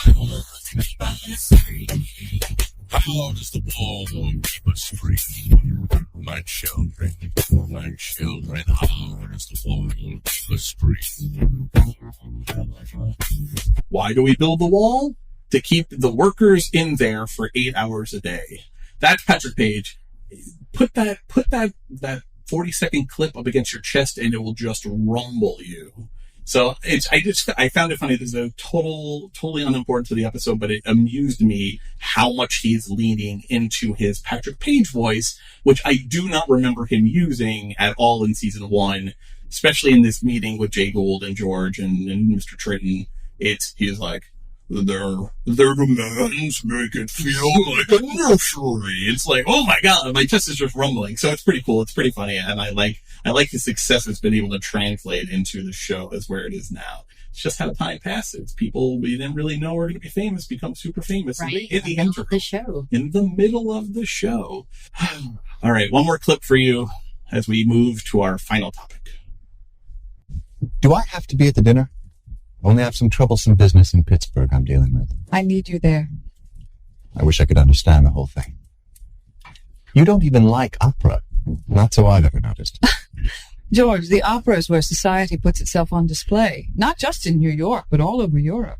And the leaders take boxes where they meet each other and their children court each other, and that is how the wheels of society turn.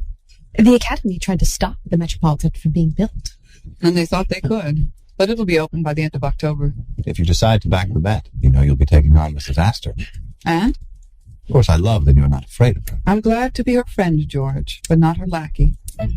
Question for you. Is it an admirable trait or a flaw in Bertha that several people warn her, people that are reliably her friends or very much on her side, like George, warn her in this episode or point out to her in her episode that these opera wars that she is undertaking, just because she's annoyed that she's not been taken ahead of a very long list of people on the Academy of Music's waiting list for a box seat, that she is doing so at the cost of going to war with Mrs. Astor over this, or falling out with Mrs. Astor over this, after she worked so hard in season 1 to get into favor with Mrs. Astor. Is it a flaw or is it an admirable trait that she is still full steam ahead in this episode, even after George, Aurora, Ward, McAllister?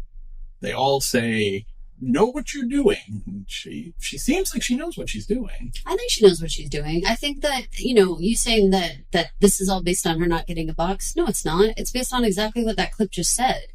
It's where society goes to see and be seen. It's where you make the connections. It's where the younger people are finding their spouses. It's where probably business deals and stuff are being made. So as much as like the opera now has really fallen out of favor as like a mainstream entertainment activity for most Americans, most people probably have never even gone to an opera. Have you been to a proper opera? Once. I have also been just once. I've listened to opera. I mean, I've listened to opera, but go on. Same. But it's the experience. It was something that I wanted. It was like a bucket list thing that I was like, I've never been to the opera. I would like to say I've been, but that wouldn't be the thing. I mean, and also I was surrounded that night by people who went to the opera all the time. So it still exists. It's just not a part of society that you and I get to partake in on the regs, because we're just not a part of those people. But I think that she's trying to remind everybody, like, endgame was not just to be in Mrs. Astor's good graces. That was never her endgame. She wants to be Mrs. Astor. You cannot pledge your loyalty to the person who you intend to be.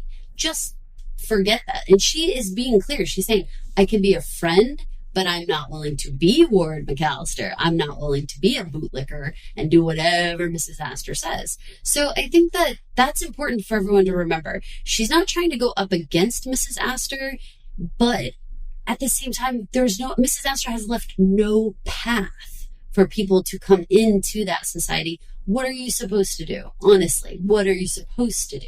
You have to come for it because make your own. That's what you do. You make your own dinner. You make your own opera house. You throw your own ball. When you don't get invited, it's very tricky business. You go and build your own sandbox if they won't let you play it there. Exactly right. There's one clip that goes with that opera audio clip. It's this loyalty discussion between Mrs. Astor and Bertha. We need to play that here because really, I think this is actually what's really setting up the theme of the season. But our friend Mr. McAllister seems to think that you're unhappy that the Academy has failed to find a box for you. When one became available. But there are people on that list who have waited forever. Your day will come, my dear. And the Academy of Music has served New York society for 30 years. Have they not earned our loyalty? Yours, maybe, but not mine. Not when they won't let me in. Why didn't they see this coming and build more boxes when there was still time? The Academy has been short-sighted. I'm told there are 120 boxes in the new Metropolitan Opera House. They can't want it to be exclusive. They'll fill them, though, with so many new people in the city now. Mrs. Russell, You must know how very proud I am of your success in New York. That's generous. I mean it. You worked to be accepted, and I do hope that I was a help. You wouldn't want to throw that all away and find yourself back where you started, out on your ear. I suppose I'd like to go where I'm valued, where people are friendly. Well, the audience at the new Opera House will be easy to meet, but you'll find that they are hard to get rid of. Why don't I give a dinner of opera enthusiasts so we can discuss the whole subject? Would you come? May I see a list of the guests? When I have one. But give me a date that works first. I need you there to be my guide. I shall take it very seriously. I wouldn't like to see you pay the price for backing the losing side. Well, you're right about one thing, Mrs. Astor. I certainly intend to find myself on the winning side. I know they don't have it in the scene, but I feel very much like I heard white gloves being taken off and slapped across people's faces in that at the end of that tete-a-tete. The don't back the losing side. Oh no, don't worry. I don't intend to back the losing side. The challenge has been laid. It's an interesting question of Mrs. Astor only speaks in terms of loyalty. Loyalty to the old ways. Loyalty to the Academy. Have they earned our loyalty? But really, what she means is loyalty to me. Because I don't think she really ever talks about her loyalty to, say, the Van Ryns or to the other high society families. I don't see her sticking her neck out for Mamie Fish. Loyalty for Mrs. Astor is only coming in towards her. Mm-hmm. And so she doles out the loyalty to the Episcopal Church because she's a founding member. Her family is a founding member, and they give her a nice pew. She is loyal to the Academy because the Academy has afforded her probably the nicest box in the Academy of Music. So loyalty is her buzzword, but really only works as so far as it comes to her. Whereas Bertha appreciates loyalty and friendship, but very much in this scene, and then as you discussed with the George scene, doesn't want to be a lackey. She doesn't want to be Ward McAllister or Mamie Fish or Aurora Fane. She's coming for the throne. In the end of season 1, watch the ball again when Mrs. Astor says, she's got her teeth out, her fangs bared, and she says, I'm here, but make no mistake, I'm here, but I can destroy you whenever I want. And Bertha smiles and she says, I understand, but you won't. Oh, why? Because we're the same. That's horrifying to Mrs. Astor, but it's not even a question to Bertha. And if we're being honest, I think Bertha probably sees herself as better than Mrs. Astor because she has the same level of money. She has more, probably. She will have the same level of power. She'll probably have more. But also then she has a progressiveness to her thought that she doesn't see Mr. and Mrs. Astor having. And that is, I think, ultimately for Bertha, her greatest asset in Mrs. Astor and all of the old money people, their greatest flaw is their lack of ability to see how the future plays out. She even says in this clip, she says, how can they not have enough boxes? And Mrs. Astor, as a little surprise, says they were short-sighted. Well, this is all a metaphor. Bertha is the Met. Bertha is the new money. Mrs. Astor, you are the Academy. You are the old money. You have been short-sighted. I think if you ask Bertha her greatest asset, it would be that she is very far-sighted. She's just not in the moment, or even more importantly, is not looking backwards. She's not standing there polishing her genealogy tree to the Pilgrims or to the Stuyvesants. She's looking ahead, not where we were, but where are we tomorrow? Where are we a year from now? Where am I? She's probably thinking her millennium party. It's 17 years off. She's probably thinking, I know what I'm going to want to do or where I want to be when we bring in the year 1900. She's thinking ahead.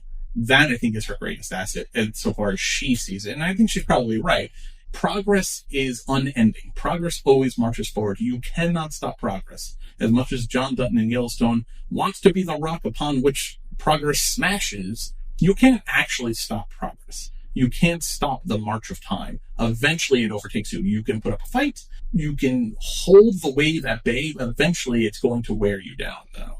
I think their dynamic is very unique, and well written. One of the things that I note about their interactions is that they're not talking about men and they're not talking about relationships. And it's one of the few times within the show, but then even just within all of entertainment, where we have women talking about things that have nothing to do with their relationship to men. And I understand people can say, oh, family money all came down to bed. Of course, yes, y'all are right. But they are talking about things that matter to the two of them. I also appreciate the very careful relationship dynamic they have. Mrs. Astor says, I'm proud of you. She has no right or business to say she's proud of Bertha. She's not a parent. She's not a grandparent. She's not a mentor in that sense. Bertha likes to allow her to pretend that Mrs. Astor is her mentor by saying things like, I need you there because I need you to be my guide. Right. That is verbal manipulation. Mwah. I mean, beautiful. Because what is Mrs. Astor going to say? No, I'm not going to guide you through this opera thing. No, of course not. I want to have a say and I want to guide you through this. Okay. So she actually says a very similar thing to George about why he can't go to his of course. She says, she's like, I need you there to be my hand. Of course. She's very protection. Everything is about protection and security, right? It all comes in these pairs. The pairing between Mrs. Astor and Bertha is very unique. You very rarely get to see two powerful women speaking to each other. And I know you were taking it like they were kind of being like nasty. If those were two men talking, you didn't once say that meeting amongst the Goulds and the Vanderbilts was nasty. But I don't think it was nasty. I think it was each of them. People will categorize it differently. People will categorize their conversation. They may use words like catty or petty or words like that discussing Bertha and Mrs. Astor's conversation, whereas they will discuss the men as being powerful, decision makers, difficult choices, these kind of things, right? And it's important to understand that, again, through these social situations is where George is getting to meet some of these men. I mean, through Bertha's work is how he is also gaining power within his business world. I want to be really clear with our audience that, like, even though they're discussing things that seem like it's a social calendar kind of thing, like, who cares who goes to the opera? That's how most of us would think, right? But remembering the importance of social standing and who you can even do business with, dependent on what your social standing was. The way that these women are working with each other, but also, I mean, adamantly against one another in very, very different ways of thinking of what should go next, what should be coming next. At the same time, they are working together. They do understand that they have to work together, not unlike Gould and Vanderbilt. So these guys who did not want to work together, but we got to for like the greater good here, right? So I'm interested to see how they can continue to have these nuanced conversations where we have Bertha able to bring in the truth. Like, she gets real with Mrs. Astor a lot. Like, what about this? Why didn't they do it this way? How come they did this? Again, a little bit being our little avatar, right? Because we're the audience and we're saying, yeah, why didn't they just build more boxes? Why are they acting like this? These conversations are helping us build this world and understand how specifically they keep people out over things like how many seats are in an entertainment venue. You know, that's tricky. I mean, just look at Mrs. Astor and her point of view. She says the Met is going to have 120 boxes. They must not want to be very exclusive. 120 is not a lot of boxes. You know, it's not a lot. That fits 400 people tops if you cram those boxes full of people. What level of exclusivity are we talking about here? You know, so I think isn't there? Of course, the 400, of course. Right? Some interesting things I wanted to highlight. What you said about going back to the first thing you said about Mrs. Astor saying, "I'm proud of you," and she has no right to say that. That is her taking direct advice from Ward McAllister. Go back towards the end of, I think it's the season 1 finale, when Bertha has put her into a box because she's kicked Carrie out of the quadrille. We see a scene between Mrs. Astor and Ward McAllister, And Mrs. Astor's like, does she think she's really going to bully me into doing this? And Ward says to her, you know I love being your lap dog, with whatever the accent, the indescribable accent that David Lane uses. Foghorn Leghorn.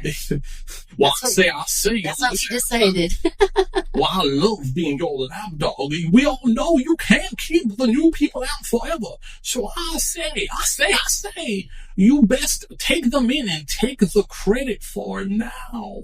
It's true. They will throw you out and not let you in. That's what she's doing. Where does she get up? She doesn't, but she's taking she's sitting in her room. Remember when last time she was in the drawing room, she would not sit.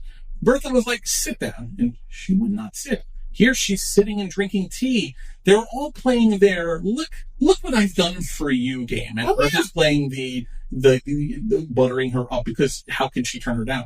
But she's directly taking Ward's advice here by saying, I'd like to think I had a hand in all and how far you've come, and I applaud you. It's so good to watch how far you've come. And Bertha says, oh, you're so kind. But that's Ward saying, give in now, and then you take the credit for it. That's what she's doing. Yeah, it's a good thing. It's great. And it's great callback. They're both playing. Right. They're both playing with this, because it also puts the other person in a diminutive role. If you say, I'm proud of you, you're saying, I have the power to be proud of you. Right. I mean, peers don't typically say, I'm proud of you. For sure. Only someone who's above you gets to say that. That's all very tricky business, because I feel like we know Mrs. Astor's days are numbered. We know they are. Now, do you think that she is a potential pass away in this season or next? No. No, you don't see that? No, she has to stay around to see her fall from grace. Okay. Death is a hollow victory for Bertha. I don't think she has to take Mrs. Astor down in terms of I don't think that's a requirement for Bertha. Do you? Mrs. Astor has to be absolutely out of the picture? Mrs. Astor doesn't step down. She dies upon her throne. Yeah, I'm saying she dies. No. And that's how Bertha gets there. You're saying we're going to see her go down? She metaphorically has to die. She has to find herself not able to get into the new sandbox. Ward McAllister prophesied it in that scene. It will come a time when the new people will seize the power, and then we will be on the outside looking in, or at least you will, Mrs. Astor. I play all the sides, so I'll find it okay. But you will be on the outside looking in at that point. We have to get to that point, because yes, Bertha wants to supplant and replace Mrs. Astor, but she also wants everyone to fucking know she did it, including Mrs. Astor. So she can't die. Bertha can't take her status to the grave and look what I did. No. She has to be able to look through the window when it's raining and Mrs. Astor's little sad face is pressed against the window. Okay, I'm not willing to put that much on Bertha at this point. I'm not willing to go there quite yet. I see you, and it's a wonderful storytelling narrative that you're creating. We're not literally pressing her face up against the rain, but one day Christina Nilsson is going to perform at the Met, which does in fact happen on October 26th of 1883. I don't know that Mrs. Astor is going to be able to get to that concert. That's how she wins. That's what Bertha needs. Bertha needs for that to happen, and Mrs. Astor, no. The McNeils got the box before you. They were on board with the Met from the go. Well, I get We're going to make you a box as soon as I just don't know that Bertha, I'm giving her more credit. I give her more credit that it is not, she thinks bigger than taking down Mrs. Astor. That's not her goal. Her goal is to be the new society queen. It's that I don't think of you at all. It's not you're making the goal take down the big dog, and I think Bertha's a big enough dog to say, I don't even think about that big dog. No, it's not even important to me. I will blow by her and move right on. I agree with you that that's her goal, but that goal only happens with taking down Mrs. Astor. But that's just a part of it. It's just another stepping stone. But it isn't. I think she isn't at the goal. I'm not saying it's the goal. I'm saying as she passes by, she's gonna smile.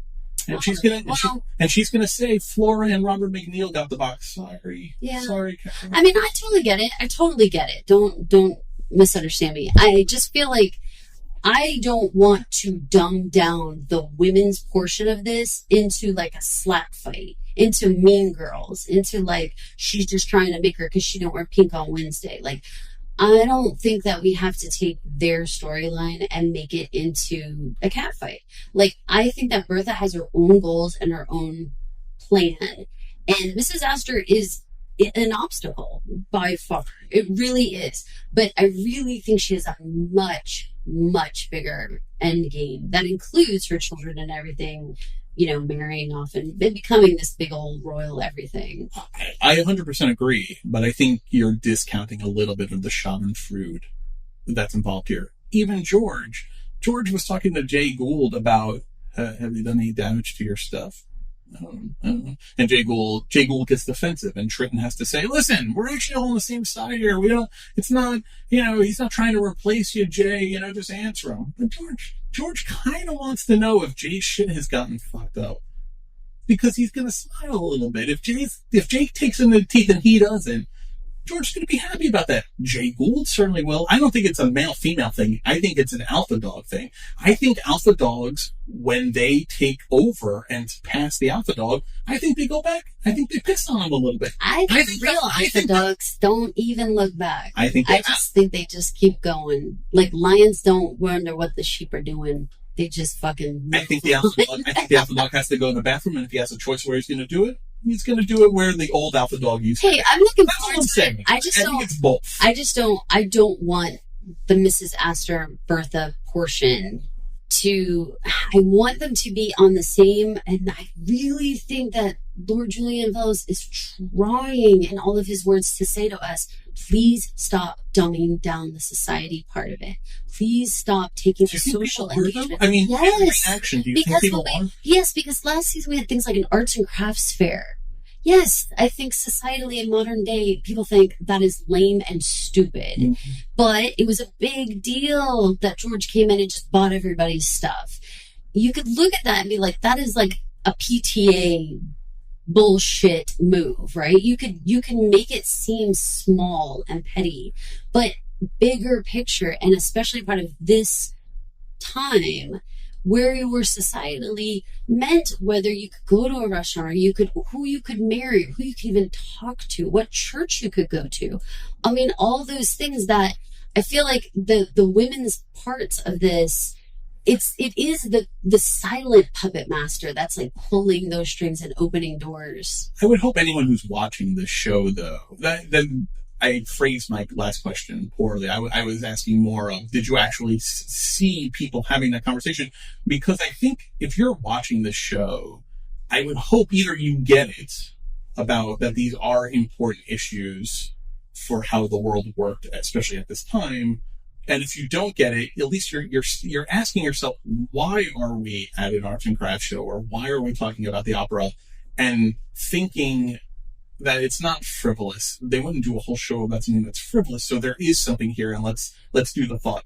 I don't think your average mouth breather is going to be watching Gilded Age. I guess is my point. So I'm curious, are the people who's actually watching Gilded Age? Now, I think there's a whole segment of people who would never watch a show about the Gilded Age because they hear to an old woman and a slightly younger woman arguing about opera boxes, like, pass. Like, well, I think a lot of people would say that it was like really cringy, weird, real chick flicks, or very privileged. Like, I'm sorry, you're talking about opera boxes? Like, what are you talking about? But that's why I'm encouraging those who are listening to don't compare these things to our current modern day society. The different things they're talking about, where you're sitting in a box, is way more like being accepted into a college practically. It's like you're getting into something where you're going to be sitting amongst a different set of peers, and so opportunities are going to be there for you that weren't. And I think that that's really important because, again, I think that George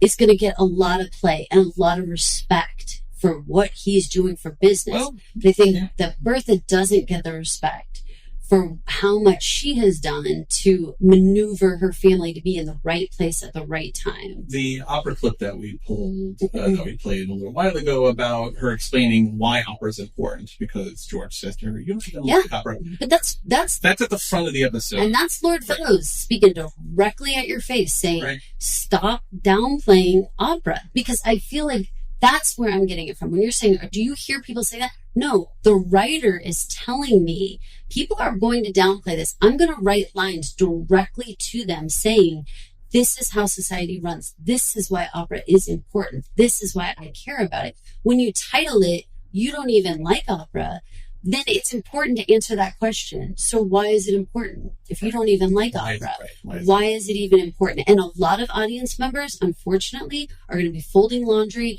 making dinner, doing whatever, and it's going to play like a soap opera storyline of two women complaining about what seat they're sitting in to watch a show.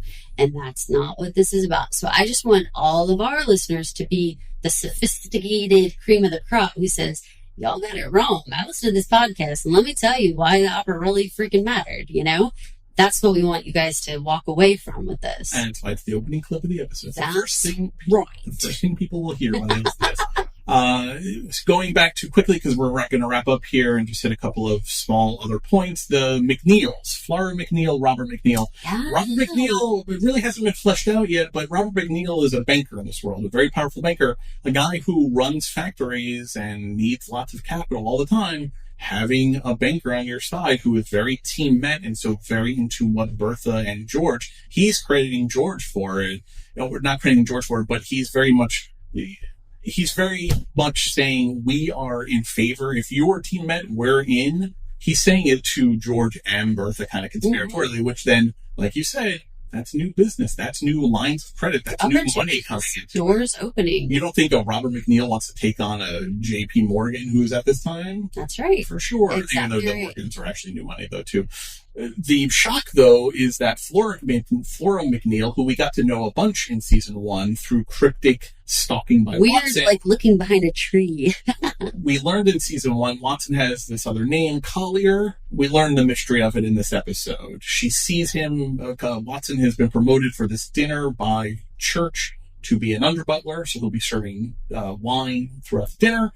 I'm so proud of that. Let's just take like a hot moment for that. He's all the George's other staff looked over like, look, you're doing it. It was so cute. I really appreciated that. He's George's valet, so this is a big time for him. Like, he doesn't get seen, so he is being seen and getting the white gloves, and he's really part of the service, and it's an important role insofar as the roles go with the dinner. Her reaction to it, it's as if a ghost literally walked in the room. We learn the twist of that, in fact, is her father. Yeah. Obviously, this is going to be dwelled on more and more explained in episode 2, so I don't want to go into it too much. But at least now we have an answer for all those weird cryptic scenes that we didn't get really any leverage on or traction on in season 1. Boom. That's Flora's father. That's going to be a problem, possibly for the McNeils. Possible scandal. Your father is an under-butler or valet at the Russell House, the new money house. Yeah. So, trouble. Interesting to see how that's going to go. Trouble. The biggest part of the end of the scene, last thing I really want to talk about, we'll talk about Newport in the next episode. The brand new house that the Russells have purchased, as well as Mrs. Blaine's house that Larry may become doing the work for, and the fact that Larry gets to be doing architecture now. He's like a fixer-upper. But, significant. That house is ginormous that the Russells purchased out Newport. You know what I appreciated in that whole thing? I really appreciated how much that Bertha was being so supportive of Larry. Yes. That really made me happy because, again, we see her with a lot of headbutting with her kids. We don't see a lot of loving mom, and not that the headbutting is coming from a negative place, but we don't see a lot of you did a really great job, and she actually says you did a great job. I'm like, especially given the tumultuous nature of Larry, yes, getting the courage and not having a warm reception from George when he expressed that he wanted to do architecture type thing. Are you a little bit surprised that kind of smoothed over and he is actually doing it? I really want to know more how they got there. Because we did. We just saw it. Because we saw the you got to take over. So right now it's the family home, and so was it more of like a hobby thing with an unlimited credit card? Right. Not that using a credit card, but the idea of like the unlimited funds kind of right. And it's the family home. Now we're talking about I want to get new work and Warren McAllister swooping in. I may have a thing. Well, now we're talking maybe a business. Now I'm curious if George is going to continue to tolerate this now when it's not just the family home that he renovated, but now my son is an interior decorator. Is George going to be okay with that? Interesting. Is Bertha going to be okay with that? Her ears picked up at 18-month widow, much younger than her dead husband. In the very short time we heard about Miss Blaine, though we never got to see her, being in Newport allows her more freedom. Yeah, that was an interesting term. I mean, I think she's DTF. That's what I'm thinking, because you can't be doing that in New York. But maybe a younger woman with a super old husband that she clearly married just for the money. She got some oats to sow, maybe. Okay. So Bertha very interested in what Mrs. Blaine's deal is, which we don't learn here, but we will learn more in episode 2. Man, we covered a lot. This has been a 2-hour episode. Guys, again, thank you for being patient with us getting to this episode, and we're very excited to be catching up on episodes 2 and 3. By then, we should be pretty much back on even release keel with you. We are going to leave with one last thing. I do want to mention this whole thing at the end of the opera dinner where Bertha manages to switch out the hall into this amazing opera set that we have Christina Nielsen come and sing, and just what an overwhelming accomplishment that was. I mean, when all of them were sitting there and they were like, how could you have built this during dinner? Like, I mean, I give Bertha just a lot of credit for being so resourceful and knowing how to navigate very carefully. I mean, the look on Mrs. Astor's face when she starts singing, and then to see everyone else kind of melt into like, I can't believe we're like seeing this. We're seeing this private performance, and like, oh my God, this is so amazing. It was a triple punch though, because that dinner went so south. So, I mean, we think Flora McNeil had a bad dinner, but for Mrs. Astor, it was hearing that Christina Nielsen, of all people, is going to open the season at the Met. New York, the Academy is her home in New York. That she always plays there. Well, now she's playing at the Met. And then to hear that the Met has so much money, it's going to be able to intentionally run at loss in order to bring the largest talent, the greatest opera talent in the world for an entire season, because they can afford to do that. That's not fair. Mrs. Astor comes up with the scalding retort. That's not fair. That's where she's at. And then to hear that they flew her in or boated her in, they didn't fly her in, they boated her in from Europe to sing one aria, a very famous aria. It's the Marguerite aria from Faust, in the foyer of the house. Right. That's not fair. For a handful of people. For a handful of really rich people. Yeah. Like, that's amazing. I think also, though, it underlines bold faces, Mrs. Astor's lack of a grasp of how much money the new money people have, and how much they're willing to spend their money. Because when we look at the Van Ryns, we look at the Astors, we look at all of those families who have such a tight grip on their money, like the fear is so real. And we talked about this a bunch, so we're not going to talk about it a ton right now, but I'm just going to touch on it. The idea that the new money people have a sense of confidence that they could rebuild their wealth if needed, versus the old money's insecurities and desperation of holding on to the money that none of them actually built. It's all coming from generations before them. And so now they don't have that confidence to say like, well, we can just rebuild the wealth. If something happens, we can spend all the money. It's fine. Instead, now it's like you have Mrs. Astor sit back and be like, well, how could you run at a loss? The Russells and that whole echelon of people being like, well, let's make more money. And it's like, well, what? Like, what do you mean you just make more money? Like, that is not how the old money people are thinking. It's interesting that Mrs. Astor actually is forced to acknowledge Bertha's growing power in society, in the fact that, one, that she even comes to this thing, but immediately realizes this has been a setup and doesn't leave. because I think season 1, Mrs. Astor leaves without even saying she just goes. Yeah. But here, I mean, Bertha has to say it to her and pleads, and I'm putting that in air quotes of, I get it, but don't leave. No scandal on the paper. Let us not fall out about this. And which gives Mrs. Astor the cover to save face. But if she was really scandalized, she really would have left. But she has to acknowledge in this situation, plus maybe there's some more but curiosity about what's going to happen here. And she can report back to the old money and the academy about what's happening.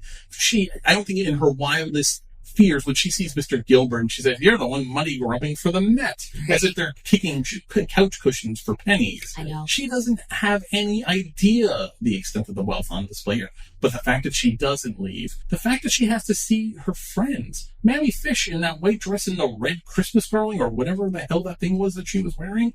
Mammy, you're here. What are you doing here? You're supposed to be one of us. I didn't write you a letter and say, come to the opera dinner. You're here because you're here. Aurora's here because she's here. Well, actually, I don't know what she was. But the McNeils are here. The McNeils have been waiting even longer than you, dear. Right. Well, that's why the McNeils are pissed. That's why they're here. Your empire's crumbling all around you. Look, your friends are here. Mm-hmm. Your friends are here.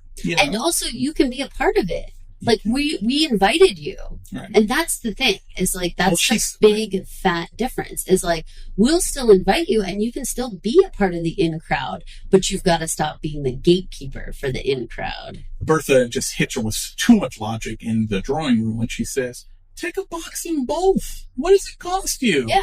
Like, what do you care? Take a box in both, and then you can be in all the society. There's no society too big for you if you have a box in both. I'm sure Bertha would take a box in both. At the academy, I was like, we can give you a box. That is the most exclusive of boxes. I'm sure she would. But why wouldn't she take a box? Well, because you know the answer, because she's only interested if there's have-nots. Right. She's not interested in extending that list. A couple of fun facts as we round out the episode. Christina Nielsen, this episode is being played by Sarah Joy Miller.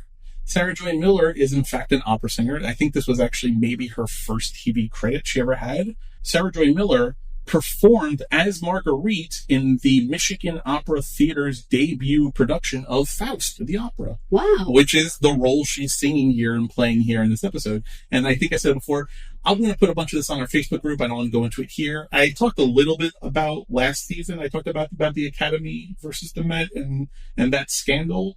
But I will say the Met did in fact open down on 39th Street in its first season, which is October 22nd, 1883. Charles Gounod's Faust was their opening production. Christina Nielsen was the soprano in that opera, did perform in that opera. All of the names mentioned at the end of the episode were all performed for the Met in its first season. The only one I couldn't confirm was Andrea Romano.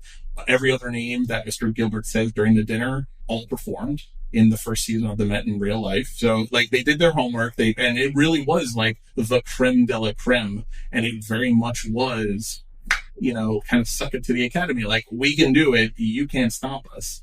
This is the New World Order. The New World Order is literally happening in front of our eyes. And that's very exciting to watch. I cannot wait to watch more. We've got a lot more coverage for you guys as Episode 2 will be coming much quicker than Episode 1. So thank you guys so much for listening. This is Caroline. And this is Mike. Thank you for listening to New Money, Old Rules, the Gilded Age Podcast. If you wouldn't mind heading over to Apple Podcasts, Spotify Podcasts, or wherever you listen to podcasts, and leave us a 5-star review. If you do, it helps the show so much in promotion and making it visible and helping other people find it. Plus, if you leave us a nice 5-star review, we're going to read it on the air, just like this one. This review comes from Anti-Zoom on Apple Podcasts. Love the two of you and both of your interpretations. The research into the history is so great. It lends to the story a richness and truth, an explanation to the behavior of the characters is fulfilling and lets the viewer cast their own opinion. Excellent recaps. Well, Anti-Zoom, we think you're an excellent review leaver, and we appreciate you. So get out there, leave your 5-star reviews. Let's all work on this together. Let's build the Met. Let's kick some butt. Thanks so much for listening. Ciao.